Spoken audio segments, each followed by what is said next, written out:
ഓർമ്മയില്ലേ? ഞാൻ ഏത് ടോപ്പിക് എടുത്തിട്ട് നിർത്തിയിട്ടാ പോയത്? നിങ്ങളൊക്കെ പുതിയതായിട്ട് കയറുന്നവരാണോ? മേഘ ഇവിടെയുള്ള ആളാണെന്നുള്ള എനിക്ക് തോന്നണേ. മോർച്ചറി കംപ്ലീറ്റ് ആക്കി. അത് തന്നെ, മോർച്ചറി എന്ന് പറഞ്ഞ ഒരു ചാപ്റ്റർ നമ്മൾ എടുത്ത് അതിന്റെ ഒരു പേജ്, മീൻസ് ഒരു പേജ് മീൻസ് അപ്പുറം കൂടി 2 പേജസ് എന്ന് പറയാം അല്ലെ. 2 കാര്യം മാത്രമേ നമുക്ക് എടുത്തു തീർക്കാനുള്ളൂ. അത് എടുക്കാൻ അതിന്റെ ബാക്കിയുണ്ട്. പിന്നെ നമ്മൾ അടുത്തൊരു പുതിയ ചാപ്റ്റർ ഇന്ന് തുടങ്ങും. കാരണം മിസ് ചിലപ്പോൾ എടുത്താൽ അത് കംപ്ലീറ്റ് ആയിക്കഴിഞ്ഞാൽ കുറെ സമയം പോകും. നമ്മളുടെ ഓൾറെഡി നിങ്ങളുടെ ഒരു ടൈം പീരീഡ് കഴിയാറായി നിൽക്കുകയാണ്. എക്സാം വേണമല്ലോ അതിന് വേണ്ടിയിട്ട്. അപ്പൊ നമ്മളത് വീണ്ടും ഷെയർ ചെയ്തു കുറച്ച് ചാപ്റ്റേഴ്സ് കൂടി എടുക്കാനായിട്ട്. നമ്മൾ കഴിഞ്ഞ ക്ലാസ്സിൽ മോർച്ചറി എന്ന് പറയുന്ന ഒരു ചാപ്റ്റർ എടുത്തിട്ട് അതിന്റെ ഒരു കുറച്ച് ഭാഗം നമുക്ക് എടുക്കാനുണ്ട്. ഐ തിങ്ക് നമ്മൾ ലാസ്റ്റ് അവസാനിപ്പിച്ചത് ഏതായിരുന്നു? ടൈപ്സ് ഓഫ് മോർച്ചറീസിലാണ് നമ്മൾ പറഞ്ഞു നിർത്തിയത് അല്ലെ. ടൈപ്സ് ഓഫ് മോർച്ചറീസിനെ എത്ര രീതിയിൽ തരംതിരിച്ചിട്ടുണ്ട് എന്നാണ്. Mainly the mortuaries are divided into 3: waiting mortuary, private mortuary and hospital mortuary അല്ലെ. 3 ക്ലാസിഫിക്കേഷൻസ് ആണ് മോർച്ചറിക്ക് ഉള്ളത്. എന്താണ് കഴിഞ്ഞ ദിവസം നമ്മൾ വെയിറ്റിംഗ് മോർച്ചറി എന്താണെന്ന് പറഞ്ഞു. It's A planned building specifically for the purpose of affirming that the deceased person are truly dead അല്ലെ. ചില കേസസിൽ ചില ആളുകൾക്ക് ചില സംശയങ്ങൾ പണ്ട് കാലത്തൊക്കെ കുറച്ച് അധികം ഉണ്ടായിരുന്നു. ഇന്നത്തെ പോലെ ഉള്ള ടെക്നോളജീസ് ഡെവലപ്ഡ് ആയിട്ടുണ്ടായിരുന്നില്ല, ഇന്നത്തെ പോലെയുള്ള ഫെസിലിറ്റീസ് ഉണ്ടായിരുന്നില്ല. So they can not understand or identify whether the person is dead or not അല്ലെ. മരിച്ചോ ഇല്ലെന്നും കൺഫേം ചെയ്യാനായിട്ട് എന്താ പറയാ കുറച്ച് കാലതാമസം അവർക്ക് അറിയില്ല. അവര് വിചാരിക്കും ഇങ്ങനെ എന്താണ് ചിലപ്പോ ബറിയൽ ഫ്യൂണറലിന്റെ സമയത്ത് ആള് ജീവനോടെ തിരിച്ചു വരും, അല്ലെങ്കിൽ ആളെ ജീവനോടെയാണോ എന്താ പറയാ ഒരു ഫ്യൂണറൽ പർപ്പസ് നടത്തിയത്, ബറിയൽ പർപ്പസ് നടത്തിയത് എന്നൊക്കെ വിചാരിക്കും ആളുകൾ. അങ്ങനെ ഒരു ഡൗട്ട്സ് ആളുകളുടെ ഇടയിലൊക്കെ ഉണ്ടായിരുന്നു. അതുകൊണ്ട് തന്നെ there was A waiting mortuary. അതിന് വേണ്ടിയിട്ട് ഈ ആള് എന്താണ് കൺഫേം ചെയ്യാനായിട്ട് ഡിസീസ്ഡ് പേഴ്സൺ മരിച്ചു എന്ന് മനസ്സിലാക്കാൻ, ട്രൂലി അത് ഡെഡ് പേഴ്സൺ ആണെന്ന് മനസ്സിലാക്കാൻ വേണ്ടിയിട്ടുള്ള ഒരു മോർച്ചറി, അതിനെയാണ് നമ്മൾ വെയിറ്റിംഗ് മോർച്ചറി എന്ന് വിളിക്കാം. അത് നമ്മൾ പറഞ്ഞു കഴിഞ്ഞു കഴിഞ്ഞ ദിവസം. ആൻഡ് എങ്ങനെയാണ് അവിടുത്തെ കാര്യങ്ങൾ എങ്ങനെയാണ്, എന്തൊക്കെ ഫങ്ഷൻസ് ആണ് ഒരു വെയിറ്റിംഗ് മോർച്ചറിയിൽ നടക്കുക എന്ന് പറയുന്നത്. അതെന്ന് പറയുന്നത് to verify the death people. അതായത് ചിലപ്പോ ചില ആളുകൾ they may fear that the buried people was alive. കുഴിച്ചിട്ട ആള് ചിലപ്പോ മരിച്ചിട്ടുണ്ടോ, ജീവനോടെയാണോ എന്ന് ചിലപ്പോ തോന്നും. അതുകൊണ്ട് തന്നെ അങ്ങനെയുള്ള ഒരു ക്ലാരിഫിക്കേഷൻ ഉണ്ട്, അങ്ങനെ ഒരു ഡൗട്ട്സും ഇല്ലാതിരിക്കാൻ വേണ്ടിയിട്ട് അത് കൺഫേം ചെയ്യാൻ വേണ്ടിയിട്ട് ഉണ്ടാക്കിയിരിക്കുന്ന ഒരു ബിൽഡിങ്ങിനെയാണ് നമ്മൾ വെയിറ്റിംഗ് മോർച്ചറി എന്ന് വിളിക്കാം. ആൻഡ് ഇതിന്റെ ഫലമായിട്ട് അക്കോർഡിംഗ് ടു ദാറ്റ് അങ്ങനെ ഒരു വെയിറ്റിംഗ് മോർച്ചറി ഉള്ളതുകൊണ്ട് it will reduce the fears. ഇങ്ങനെ ആളുകളിൽ ഉണ്ടാകുന്ന ഇത്തരം ഭയം, അതായത് ആളെ കുഴിച്ചിട്ടത് അല്ലെങ്കിൽ ബെറി ചെയ്ത് അല്ലെങ്കിൽ ഏത് രീതിയിലാണോ അവരുടെ കസ്റ്റം അനുസരിച്ച് ആ ഒരു സംഭവം ചെയ്തത്, ആ സമയത്ത് ആള് ലൈവ് ആയിരുന്നോ എന്നുള്ള കാര്യങ്ങളൊക്കെ നമുക്ക് ഐഡന്റിഫൈ ചെയ്യാനും മാത്രമല്ല there will be a person who is appointed to mark the science of life.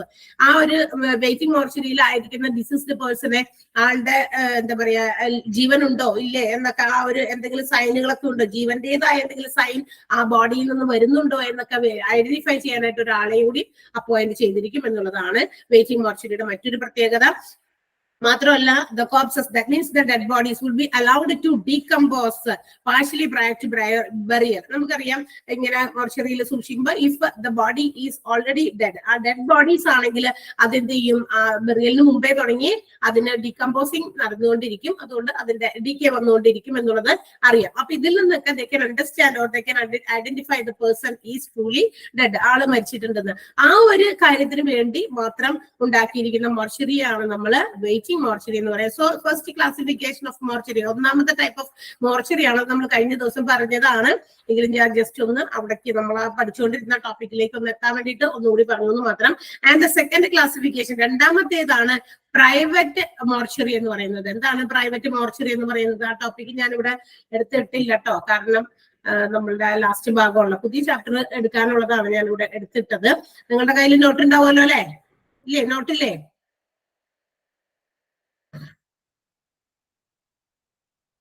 എന്താ അത് ആൻസർ ഇങ്ങോട്ട് പെട്ടെന്ന് ചെടപെടയെന്ന് വരാത്തെ? പറയുന്ന ഹോസ്പിറ്റൽ മോർച്ചറി, ഹോസ്പിറ്റൽ മോർച്ചറി എടുത്തു. ഹോസ്പിറ്റൽ മോർച്ചറിയും എടുത്തുന്ന്. ഓക്കെ, അത് കുഴപ്പമില്ല. അല്ല, ഞാൻ ചോദിക്കണേ, നിങ്ങളുടെ കയ്യിൽ നോട്ട് ഉണ്ടോ എന്നാണ് ഇപ്പൊ എന്റെ ചോദ്യം. നോട്ട് ഉണ്ടല്ലോ അല്ലേ എന്നാണ് ചോദിച്ചത്. നോട്ട് എടുത്തിട്ടില്ല, എന്റെ പ്രിന്റ് എടുത്തില്ല. എല്ലാവരും അങ്ങനെ തന്നെയാണോ? ഞാനിവിടെ ഈ കുട്ടീനെ കൊണ്ട് ഇത് ഇവിടെ ആ ഒരു മോർച്ചറി എന്ന് പറയുന്ന ചാപ്റ്റർ ഇവിടെ അപ്ലോഡ് ചെയ്യിപ്പിച്ചില്ല എന്ന് പറഞ്ഞ് അത് നിങ്ങൾക്ക് വിസിബിൾ ആവൂല. അതുകൊണ്ട് ഞാൻ പുതിയ ചാപ്റ്റർ എടുക്കാനുള്ളത്, ഇത് കുറച്ചല്ലേ ഉള്ളൂ എന്ന് വെച്ചാൽ അവൻ ഇവിടെ അപ്ലോഡ് ചെയ്യണ്ടെന്ന് പറഞ്ഞു. പുതിയ ചാപ്റ്റർ ആണ് ഞാൻ ഇവിടെ ഷെയർ ചെയ്യാൻ വേണ്ടി, സ്ക്രീൻ ഷെയർ ചെയ്യാൻ വേണ്ടി ഇട്ടേക്കണേ. അതാ ഞാൻ ചോദിക്കണേ, നിങ്ങളുടെ കയ്യിൽ നോട്ട് ഉണ്ടോ ഇല്ലേ എന്നുള്ളത്. ഓക്കെ, കുഴപ്പമില്ല. എന്തായാലും നിങ്ങൾ അടുത്ത ദിവസം അതിന്റെ നോട്ട് എടുത്തോളൂ കേട്ടോ. നിങ്ങൾക്ക് ഉണ്ടല്ലോ, കയ്യിൽ നോട്ട് ഉണ്ടല്ലോ, നിങ്ങൾക്ക് ഓൾറെഡി സെൻഡ് ചെയ്ത് തന്നിട്ടുണ്ട് നോട്ട്. അപ്പൊ അത് കഴിഞ്ഞിട്ട് നിങ്ങളൊന്ന് വായിച്ചു നോക്കാം. അപ്പൊ സെക്കൻഡ് വൺ നമ്മൾ പറഞ്ഞു ഹോസ്പിറ്റൽ മോർച്ചറി എന്താണെന്ന് പറഞ്ഞു അല്ലെ. ഹോസ്പിറ്റൽ മോർച്ചറി എന്താണ്? It will B situated within the hospital boundary അല്ലെ. ഹോസ്പിറ്റലിന്റെ ബൗണ്ടറിക്ക് അകത്ത് തന്നെ സിറ്റുവേറ്റ് ചെയ്യുന്നതായിരിക്കും. അതിനകത്ത് എന്താ പറയാ, അത് വേണമെങ്കിൽ നമുക്കൊരു ഒരു hospice or A retirement home, care centre എന്നൊക്കെ വേണമെങ്കിൽ നമുക്ക് പറയാം. അത് ഹോസ്പിറ്റലിനകത്ത്, അതായത് ഒരു ഇത് സൂക്ഷിക്കാൻ വേണ്ടിയിട്ട്, ഇപ്പൊ ഭയങ്കരമായിട്ട് ഡിസീസ്ഡ് ആയിട്ടുള്ള ആളുകൾ മരിക്കാറായിട്ട് അങ്ങനെയൊക്കെ ഉള്ള ആളുകൾ, അപ്പൊ ഇതൊരു ഇൻ പോലെ, ഒരു സത്രമൊക്കെ പോലെ ഒരു സൂക്ഷിക്കുന്ന, അതിന് അങ്ങനെയൊക്കെ ഒരു പേര് കൂടി കൊടുത്തിട്ടുണ്ടെന്നാണ് പറഞ്ഞേക്കുന്നത്. വിത്തിൻ ദ ഹോസ്പിറ്റലായിരിക്കും ഹോസ്പിറ്റൽ മോർച്ചറീസ് സിറ്റുവേറ്റ് ചെയ്യുക. And there will be a person who is appointed who is called disinfection service agent or morticians, അങ്ങനെയൊക്കെ പേരുള്ള ഒരാളായിരിക്കും ഇത് സൂക്ഷിക്കുന്ന ആൾ. ഇതിനകത്ത് എംപ്ലോയ് ചെയ്യപ്പെട്ടിരിക്കുന്ന ആൾ, അതായത് ഇതിനകത്ത് കാര്യങ്ങളൊക്കെ നോക്കി നടത്താൻ വേണ്ടിയിട്ടുള്ള ഒരാളുണ്ട്. ആളെ നമ്മൾ വിളിക്കുന്ന പേര് ഡിസിൻഫെക്ഷൻ സർവീസ് ഏജന്റ് എന്നോ അല്ലെങ്കിൽ മോർട്ടീഷ്യൻ എന്നോ ഒക്കെയാണ് അവരെ വിളിക്കാം. ഹോസ്പിറ്റൽ മോർച്ചറീസില് എന്ന് പറയുന്നത് it's A part of hospital service. അതായത് ഒരു ഹോസ്പിറ്റലിന്റെ സേവനങ്ങളുടെ വിഭാഗങ്ങളിൽ പെടുന്ന ഒന്ന് തന്നെയാണ് മോർച്ചറി സർവീസ് എന്ന് പറയുന്നത്. അതൊരു സേവനമാണല്ലോ. കാരണം if the dead bodies cannot be moved back to their homes immediately, പല കാരണങ്ങൾ കൊണ്ടും ചിലപ്പോൾ ഈ ഡെഡ് ബോഡീസ് വീടുകളിലേക്ക് പെട്ടെന്ന് കൊണ്ടുപോകാനായിട്ട് സാഹചര്യങ്ങൾ ഉണ്ടാവില്ല. ചില കേസസിൽ എവിടെയെങ്കിലും സ്ട്രേഞ്ച് ആയിട്ട് കിടക്കുന്ന ഒരു ബോഡി ആയിരിക്കാം കിട്ടിയിരിക്കുക ഏതെങ്കിലും ഒരു പ്ലേസിൽ. ചിലപ്പോൾ എവിടെയെങ്കിലുമൊക്കെ യാത്ര പോകുന്ന സമയത്ത് മനുഷ്യന്റെ അവസ്ഥയാണ്, എന്തെങ്കിലുമൊക്കെ സംഭവിക്കും. സോ അതിന് ഉള്ളിൽ they have to identify who is the person dead, ഏത് ആളാണ് മരിച്ച ആളെന്ന് ഐഡന്റിഫൈ ചെയ്യാൻ സമയമെടുക്കും. അപ്പോൾ അടുത്തുള്ള ഹോസ്പിറ്റൽസിലെ മോർച്ചറിയിലേക്കായിരിക്കും അവിടെ മാറ്റുക. ആ ഒരു ലൊക്കാലിറ്റിയുടെ ബൗണ്ടറിയിൽ വരുന്ന സ്ഥലങ്ങളിൽ എന്തെങ്കിലും ഹോസ്പിറ്റൽ ഉണ്ടെങ്കിൽ അവിടേക്കായിരിക്കും ആളെ മാറ്റുക. അപ്പൊ അങ്ങനെയായിരിക്കാം. അല്ലെങ്കിൽ ഏതെങ്കിലും എന്താ പറയാ ചില ഇഷ്യൂസ് ആയിട്ട് മരിച്ചത്, അതായത് ചിലപ്പോ മർഡർ കേസുകളാകാം, അല്ലെങ്കിൽ എന്താ പറയാ സൂയിസൈഡ് അറ്റംപ്റ്റുകളാകാം. അപ്പൊ അതിന് വേണ്ടിയിട്ട് ഫർദർ ഇൻവെസ്റ്റിഗേഷൻ ഒക്കെ ചിലപ്പോൾ വേണ്ടി വരും. അപ്പൊ ഫോറൻസിക് ആളുകളുടെ അവരുടെ കാര്യങ്ങൾ കൂടി അവരുടെ ഇൻവെസ്റ്റിഗേഷൻ പർപ്പസിന് വേണ്ടിയിട്ടും dead body should be stored, അത് സ്റ്റോർ ചെയ്ത് വെക്കേണ്ടി വരും. അപ്പൊ they are giving some service. നമുക്കറിയാം അവിടെ ഒരു പ്രത്യേക സർവീസ് ആണ് കൊടുക്കുന്നത്. അപ്പൊ ഫോറൻസിക് പർപ്പസിന് അവരുടെ ഇവിടെ ഒരു വാക്ക് ഉപയോഗിച്ചിട്ടുണ്ട്, autopsy. Hospital mortuary may be delegated as a autopsy site for forensic purposes. That means മൃതദേഹ പരിശോധനകൾക്ക് വേണ്ടി. ഓട്ടോപ്സി മീൻസ് ദ ഡെഡ് ബോഡിയുടെ ആ ഒരു എക്സാമിനേഷൻ ആണ്. Examination of dead bodies is called autopsy. ഒന്ന് വേണമെങ്കിൽ അവിടെ എഴുതി വെച്ചേക്കാം, ഓട്ടോപ്സി. അതിന്റെ മീനിങ് എക്സാമിനിങ് ഡെഡ് ബോഡീസ്. അപ്പൊ ആ ഒരു ഫോറൻസിക് പർപ്പസിന് വേണ്ടി ഹോസ്പിറ്റൽ മോർച്ചറീസിൽ നമുക്ക് ഇത്തരം ഡെഡ് ബോഡീസ് അവിടെ കീപ്പ് ചെയ്യേണ്ടി വരും. പിന്നെ ഇന്ന് ചില പ്രദേശങ്ങൾ, ദാറ്റ് മീൻസ് മിക്കവാറും എന്താ പറയാ റൂറൽ ഏരിയാസിൽ where the people are living എന്താ പറയാ അറ്റാച്ച്ഡ് അല്ലെ, ഭയങ്കര ഇങ്ങനെ അടുക്കി വെച്ച പോലെ അധികം സ്ഥലങ്ങളൊന്നുമില്ലാതെ കുറച്ച് സ്ഥലം മാത്രമേ ഉള്ളൂ അവർക്ക്, അവരുടെ വീട്ടിലിരിക്കുന്ന സ്ഥലം. ആൻഡ് അവരുടെ പ്രമിസസ് ഒക്കെ വളരെ ചെറുതാണെങ്കിൽ they may not have sufficient area to make the funeral purpose അല്ലെ. നമ്മുടെ ഫ്യൂണറൽസ് ഒക്കെ നടത്താനായിട്ടുള്ള സ്ഥലം, ഇപ്പൊ കത്തിക്കുന്നവരോ കുഴിച്ചിരുന്നവരോ ഏത് രീതിയിലാണെങ്കിലും അതിന്റെ ആ ഒരു ഏരിയ അവർക്ക് ചിലപ്പോൾ തികയാതെ വരും.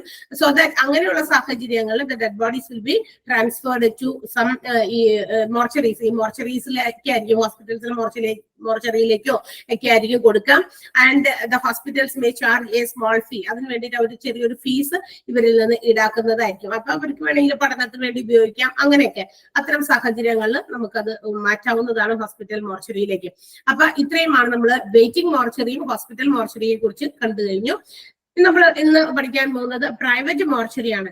Another type of mortuary. ഇതൊരു പ്രൈവറ്റ് ഒരു ഇതാണ്, ഒരു ഹോം എന്ന് വേണമെങ്കിൽ നമുക്ക് പറയാം. Private structure to receive the remains waiting for burial or cremation എന്നാണ്. അതായത് പ്രൈവറ്റ് മോർച്ചറി എന്ന് പറയുന്നത് ഒരു എന്താ പറയാ, ഇവിടെ ഇത്തരം മോർച്ചറികളിൽ എന്താണോ ഈ ഫുണറൽസോ മറ്റു കാര്യങ്ങളൊക്കെ നടത്തിയതിനു ശേഷം അതിന്റെ റിമെയിൻസ് സ്വീകരിക്കാനായിട്ട് ആളുകൾ ഉണ്ടായിരിക്കും. അപ്പൊ റിമെയിൻസ് കൊടുത്തിട്ട് ബാക്കി കാര്യങ്ങളൊക്കെ ഇവിടെ ചെയ്യുന്ന ഒരു പർപ്പസ് ആണ് പ്രൈവറ്റ് മോർച്ചറിയിൽ നടക്കാം. ഇത് സാധാരണയായിട്ട് ഈ പ്രൈവറ്റ് മോർച്ചറീസിലേക്ക് വരുന്നത് എന്ന് പറയുന്നത് അവർ പറഞ്ഞത് it's mostly used in some case of death at home, അതായത് വീടുകളിൽ ഇങ്ങനെ ഉണ്ടായ മരണങ്ങളില്ലേ അങ്ങനെയുള്ള കാര്യങ്ങളിൽ നടക്കുമ്പോൾ മാത്രമാണ് ഈ പറയുന്ന പ്രൈവറ്റ് മോർച്ചറീസിനെ ഡിപ്പെൻഡ് ചെയ്യേണ്ട ആവശ്യമുള്ളൂ. അത്തരം ഡെഡ് ബോഡീസ് ആണ് പ്രൈവറ്റ് മോർച്ചറിയിലേക്ക് ട്രാൻസ്ഫർ ചെയ്യുക എന്നുള്ളത്. ഇനി ഹോസ്പിറ്റൽ മോർച്ചറിയെ പോലെയല്ല, private mortuary may not receive bodies of individuals who have certain infectious diseases. ഏതെങ്കിലും തരത്തിലുള്ള സാംക്രമിക രോഗങ്ങളാലാണ് ആ ആള് മരിച്ചിരിക്കുന്നത് എങ്കിൽ അത്തരം dead bodies will not be received by the private mortuaries. അത്തരം ഡെഡ് ബോഡീസ് പ്രൈവറ്റ് മോർച്ചറീസ് സ്വീകരിക്കുന്നതല്ല. ഹോസ്പിറ്റൽ മോർച്ചറീസിൽ കുഴപ്പമില്ല. ഇത്തരം ബോഡീസ് എന്തെങ്കിലും തരത്തിലുള്ള കണ്ടാമിനേറ്റഡ്, അതായത് ഭയങ്കര പഴുകാൻ സാധ്യതയുള്ള, ഇൻഫെക്ഷ്യസ് ആകാൻ സാധ്യതയുള്ള ഡിസീസ് കൊണ്ടാണ് ഒരാൾ മരണപ്പെട്ടിരിക്കുന്നതെങ്കിൽ അത്തരം ബോഡീസ് പ്രൈവറ്റ് ഈ പറയുന്ന മോർച്ചറീസ് ഏറ്റെടുക്കുന്നതല്ല എന്നാണ് പറയാം. ഇനി all private mortuaries are run by funeral homes, അതായത് ഇത്തരം പ്രൈവറ്റ് ഇൻസ്റ്റിറ്റ്യൂഷൻസ് ആണ്, പ്രൈവറ്റ് ഫ്യൂണറൽ ഹോംസ് ആണ് പ്രൈവറ്റ് മോർച്ചറീസ് എന്ന് പറയുന്നത് നടത്തിപ്പുകാര്. അതിന്റെ നടത്തിപ്പ് അവരാണ് ചെയ്യാം.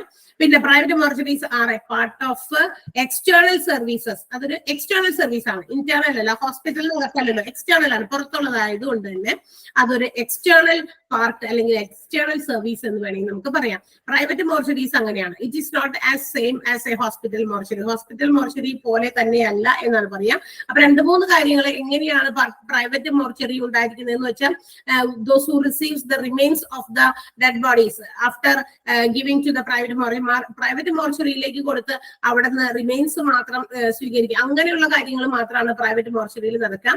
ആൻഡ് ഇറ്റ് ഈസ് യൂഷ്വലി ഇത്തരം ആളുകൾ മരിച്ചത് വീടുകളിലാണെങ്കിൽ, അറ്റ് ഹോംസ് ആണെങ്കിൽ മാത്രമാണ് ഈ പറയുന്ന പ്രൈവറ്റ് മോർച്ചറീസ് ഉപയോഗപ്പെടുത്തുന്നത്. ഹോസ്പിറ്റൽ മോർച്ചറീസ് പോലെ എന്താ പറയാ, ഇഫ് ദ ഡെഡ് ബോഡീസ്, അതായത് person is dead due to some contaminated or some എന്താ പറയാ ഇൻഫെക്ഷ്യസ് ഡിസീസസ്, ഏതെങ്കിലും തരത്തിലുള്ള ഇൻഫെക്ഷ്യസ് ഡിസീസസ് മൂലമാണ് ആള് മരണപ്പെട്ടതെങ്കിൽ the body will not be received by private mortuary.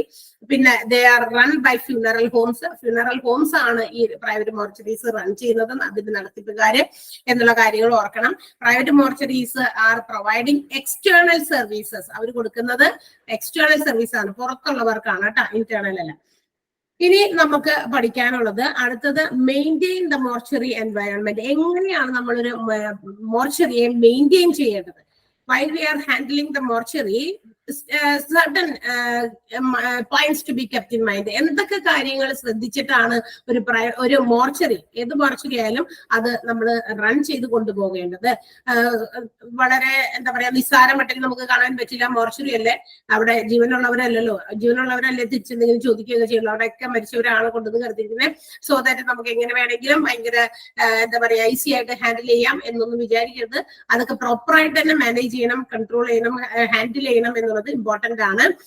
അവിടെ പറഞ്ഞിരിക്കുന്നത് മോർച്ചറി ഒക്യുപ്പൻസി രജിസ്റ്റർ. ആ മോർച്ചറിയിൽ നമ്മൾ ഒക്യുപ്പൈഡ് ചെയ്തിരിക്കുന്ന ആളുകളുടെ ഒരു ലിസ്റ്റ് ഉണ്ടാകുമല്ലോ, അതൊക്കെ കൃത്യമായിട്ട് പ്രിസൈസ് ആയിട്ട് എപ്പോഴും അപ്ഡേറ്റ് ചെയ്തുകൊണ്ടിരിക്കണം. ദാറ്റ് മീൻസ് എവറിത്തിങ് റിഗാർഡിങ്, അതായത് ഏതൊക്കെ ആളുകളാണ് മരിച്ചിട്ട് കൊണ്ടുവന്നേക്കണേ, അവരുടെ അഡ്രസ് മറ്റു കാര്യങ്ങളൊക്കെ കൃത്യമായിട്ട് അപ്ഡേറ്റ് ചെയ്ത് അവിടെ സൂക്ഷിച്ചിട്ട് അതിന്റെ ഒരു രജിസ്റ്റർ കീപ്പ് ചെയ്യണം. അത് ഇമ്പോർട്ടന്റ് ആണ്. അല്ലാതെ കുറച്ചു നേരം കൊണ്ടുവന്ന് കിടത്തി എപ്പോഴെങ്കിലും അതിന്റെ സ്വന്തക്കാരോ ബന്ധുക്കാരൊക്കെ വന്ന് കൊണ്ടുപോയി അത് കഴിഞ്ഞ് കഴിയുമ്പോൾ അങ്ങോട്ട് കഴിഞ്ഞു, അങ്ങനെയല്ല. നമ്മൾ ഏത് സമയത്ത് എവിടെ ആ ബോഡി കൊണ്ടുവന്ന് വെച്ച് ടൈമും അതിന്റെ കാര്യങ്ങളും കൃത്യമായ ഡേറ്റും അതിന്റെ ബന്ധപ്പെട്ട ആളുകൾ ആരൊക്കെയാണ് ഇതൊക്കെ നോട്ട് ചെയ്യണം. കാരണം ആഫ്റ്റർവേർഡ്സ് എപ്പോഴെങ്കിലും എന്തെങ്കിലും തരത്തിലുള്ള if any kind of issues rise according to that particular person, ആ പേഴ്സണുമായിട്ട് എന്തെങ്കിലും തരത്തിലുള്ള പ്രശ്നങ്ങളോ കാര്യങ്ങളൊക്കെ വന്നു കഴിഞ്ഞാൽ they can investigate according to that date and time. ആ ടൈമും ഡേറ്റും ഒക്കെ വെച്ചിട്ട് നമുക്ക് വേണമെങ്കിൽ കാര്യങ്ങളൊക്കെ അന്വേഷിച്ച് കണ്ടുപിടിക്കാൻ സാധിക്കും അല്ലെ. അപ്പൊ അതിന് വേണ്ടിയിട്ട് record or register should be kept. അതിന് വേണ്ടിയിട്ടുള്ള റെക്കോർഡുകൾ സൂക്ഷിച്ചു വെക്കണം. പിന്നെ necessary temperature should be sustained and observed. അതായത് മോർച്ചറിയിൽ ആവശ്യത്തിന്, അതായത് അതിനൊരു അവർക്ക് ഒരു ആവറേജ് ഇത്ര ടെമ്പറേച്ചറിലാണ് അത് സൂക്ഷിക്കേണ്ടതെന്നുണ്ട്. സോ ദാറ്റ് ടെമ്പറേച്ചറിന്റെ ബിലോ പോകാൻ പാടില്ല, എബോവ് പോകാൻ പാടില്ല. അത് സസ്റ്റെയിൻ ചെയ്ത് സുസ്ഥിരമായ രീതിയിൽ കീപ്പ് ചെയ്യണം എന്നുള്ളതും മോർച്ചറിയുടെ മറ്റൊരു പ്രത്യേകതയാണ്. ക്ലെൻലിനെസ് ആൻഡ് ടയർഡിനെസ്, അതായത് വൃത്തി, വെടിപ്പ് അല്ലെ, കൃത്യമായിട്ട് മോർച്ചറിയിൽ ഉണ്ടായിരിക്കണം. നമ്മൾ പറഞ്ഞു, നേരത്തെ ഞാൻ പറഞ്ഞതുപോലെ തന്നെ ഡെഡ് ബോഡീസ് ആണ്, അത്ര വലിയ ക്ലീൻ ഒന്നും ആക്കണ്ടാകുന്നല്ല, കൃത്യമായിട്ട്. കാരണം ഇൻഫെക്ഷൻസ് കൂടുതൽ ഉണ്ടാകാൻ സാധ്യത രോഗങ്ങളും അതുപോലെ തന്നെ ഇങ്ങനെയുള്ള സിറ്റുവേഷൻസിലാണ് അല്ലെ. അപ്പൊ അത്തരം സാഹചര്യങ്ങൾ ഒഴിവാക്കാൻ വേണ്ടിയിട്ട് നീറ്റ് ആൻഡ് ക്ലീൻ ആയിട്ടായിരിക്കണം മോർച്ചറി ബിൽഡിംഗ് സൂക്ഷിക്കേണ്ടത്, അല്ലെങ്കിൽ ആ ഒരു അപ്പാർട്ട്മെന്റ് സൂക്ഷിക്കേണ്ടത്. പിന്നെ സെക്യൂരിറ്റി വളരെ ഇമ്പോർട്ടന്റ് ആണ്. ഒബ്സർവേഷൻ ഓഫ് ഡെഡ് ബോഡീസ് അതും സസ്റ്റെയിൻ ചെയ്യണം. കാരണം പല കാരണങ്ങൾ കൊണ്ടും അതുവരെ തട്ടിക്കൊണ്ടുപോകുന്ന ആളുകളുണ്ടായിരിക്കും. അപ്പൊ അതൊക്കെ വളരെ സെക്യൂർഡ് ആയിട്ട് തന്നെയാണ്. അപ്പൊ അതിനൊരു സെക്യൂരിറ്റി വളരെ ഇമ്പോർട്ടന്റ് ആണ്. പിന്നെ infection control standards and agendas are strictly sustained all times. അതായത് ഇൻഫെക്ഷൻസ് ഒക്കെ കൺട്രോൾ ചെയ്യാൻ, ഇപ്പൊ ബോഡീസ് അവിടെ കീപ്പ് ചെയ്യുന്ന സമയത്ത് ഇൻഫെക്ഷൻസ് ആകാനായിട്ടുള്ള സാധ്യത, അതിന് വേണ്ടിയിട്ടുള്ള മെഷർമെന്റ്സ് ഓഫ് സ്റ്റാൻഡേർഡ്സ്, അതിന് നല്ല രീതിയിലുള്ള നിലവാരത്തിലുള്ള ചില കാര്യങ്ങളൊക്കെ, ഇൻഫെക്ഷൻസ് തടയാനുള്ള നിയന്ത്രണങ്ങളും മറ്റു കാര്യങ്ങളും, അതിനു വേണ്ടിയിട്ടുള്ള ഒരു അജണ്ട, എങ്ങനെയാണ് how can be control this infections in the mortuary, മോർച്ചറിയിലെ ഇൻഫെക്ഷൻസ് എങ്ങനെ നമുക്ക് കൺട്രോൾ ചെയ്യാം, അതിനൊരു അജണ്ട. ഒരു അജണ്ട മീൻസ് അതിന്റെ ഒരു സ്റ്റെപ്സ്, എങ്ങനെ നമുക്കത് നല്ല വൃത്തിയിലൂടെ അല്ലെങ്കിൽ ഇൻഫെക്ഷൻസ് തടഞ്ഞൊക്കെ എങ്ങനെ കൺട്രോൾ ചെയ്ത് കീപ്പ് ചെയ്യാം എന്നുള്ള കാര്യങ്ങളൊക്കെ എപ്പോഴും അവർ ശ്രദ്ധിക്കണം. അത് പാലിക്കുകയും വേണം. ഇങ്ങനെ എഴുതിയോ അല്ലെങ്കിൽ ഇങ്ങനെയൊക്കെ ആണ് എന്ന് പറഞ്ഞിട്ട് നമ്മൾ എഴുതി സൂക്ഷിച്ചോ അല്ലെങ്കിൽ റെക്കോർഡ്സിലോ കാണിച്ചിട്ട് കാര്യമില്ല. അത് എപ്പോഴും നമ്മളത് മെയിൻറ്റെയിൻ ചെയ്യണം. അതിനു വേണ്ടിയിട്ട് ആളുകൾ എപ്പോഴും അതിന് റെഡി ആയിട്ട് ഉണ്ടായിരിക്കണം എന്നാണ്. ഓക്കെ, അതൊക്കെ എപ്പോഴും നന്നായിട്ട് വൃത്തിയായി സൂക്ഷിക്കാനായിട്ട്. ഓക്കെ, അപ്പൊ ഇത്രയാണ് നമ്മളുടെ ടൈപ്സ് ഓഫ് ഹോസ്പിറ്റൽ മോർച്ചറീസും എങ്ങനെയൊക്കെയാണ് how can we maintain the hospital mortuary എന്നുള്ളത് നമുക്ക് അറിയേണ്ടത്. അതുവരെ ജസ്റ്റ് ഒന്ന് വായിച്ചു നോക്കിയാൽ, നിങ്ങളുടെ കയ്യിൽ നോട്ട് ഉണ്ടെങ്കിൽ, നോട്ട് ഒരാളാണ് ഇല്ലെന്ന് പറഞ്ഞ് എടുത്തിട്ടില്ല എന്ന് പറഞ്ഞത്, ബാക്കിയുള്ളവരുടെ കയ്യിലുണ്ടോ? ഉണ്ടെങ്കിൽ ഒന്ന് ജസ്റ്റ് ഒന്ന് അവിടെ വരെ ഒന്ന് വേഗം വായിച്ചു നോക്കിയേ. ഇന്ന് നമ്മൾ എടുത്തത് തുടങ്ങി പ്രൈവറ്റ് മോർച്ചറി ആണ് ഇന്ന് തുടങ്ങിയെടുത്തത്. അവിടുന്ന് പിന്നെ അതെങ്ങനെയാണ് നമ്മൾ മോർച്ചറിയെ മെയിൻറ്റെയിൻ ചെയ്യേണ്ടത്.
ഓക്കെ, ലാസ്റ്റ് ഒരു ചെറിയ പോർഷനും കൂടി ഉണ്ട് നമുക്ക്. അതിനകത്ത് നമ്മൾ ഇടയ്ക്ക് വെച്ച് കേട്ട ഒരു പദമാണ്, ഒരു ടേം ആണ് autopsy. That means the examination of dead bodies, examining the dead bodies അല്ലെ. ഡെഡ് ബോഡീസിനെ പരിശോധിക്കുക എന്നുള്ളതാണ് ഓട്ടോപ്സി എന്ന് പറയുന്ന വേർഡിന്റെ അർത്ഥം, ആ ഒരു ടേമിന്റെ. ഓട്ടോപ്സി അതിന്റെ ലിറ്ററൽ മീനിങ് ഇവിടെ പറഞ്ഞിട്ട് self study of a corpse. Corpse means dead body, CORPSE. Corpse means dead body. Study of dead bodies is called, അതിന്റെ ലിറ്ററൽ മീനിങ് അങ്ങനെയാണ്. ലിറ്ററൽ ആയിട്ട് നമ്മൾ അതിന്റെ മീനിങ് നോക്കിക്കഴിഞ്ഞാൽ ഡെഡ് ബോഡിയെ കുറിച്ചുള്ള പഠനത്തെയാണുള്ള ഓട്ടോപ്സി എന്ന് വിളിക്കാം. അത് രണ്ട് രീതിയിലാണ് ക്യാരി ഔട്ട് ചെയ്യുന്നത്. എന്ന് വെച്ചാൽ how can B carry out autopsy, എന്ത് കാര്യങ്ങൾക്ക് വേണ്ടിയിട്ടാണ് ആ കാര്യം ചെയ്യുന്ന ആ ഒരു ഓപ്പറേഷൻസിന്റെ അനുസരിച്ചിട്ട് നമ്മുടെ ഓട്ടോപ്സിയെ 2 ആയിട്ട് 2 ക്ലാസിഫിക്കേഷൻസ് കൊടുത്തിട്ടുണ്ട്. ഒന്ന് ക്ലിനിക്കൽ ഓട്ടോപ്സിയും മറ്റൊന്ന് മെഡിക്കോ ലീഗൽ ഓട്ടോപ്സിയും.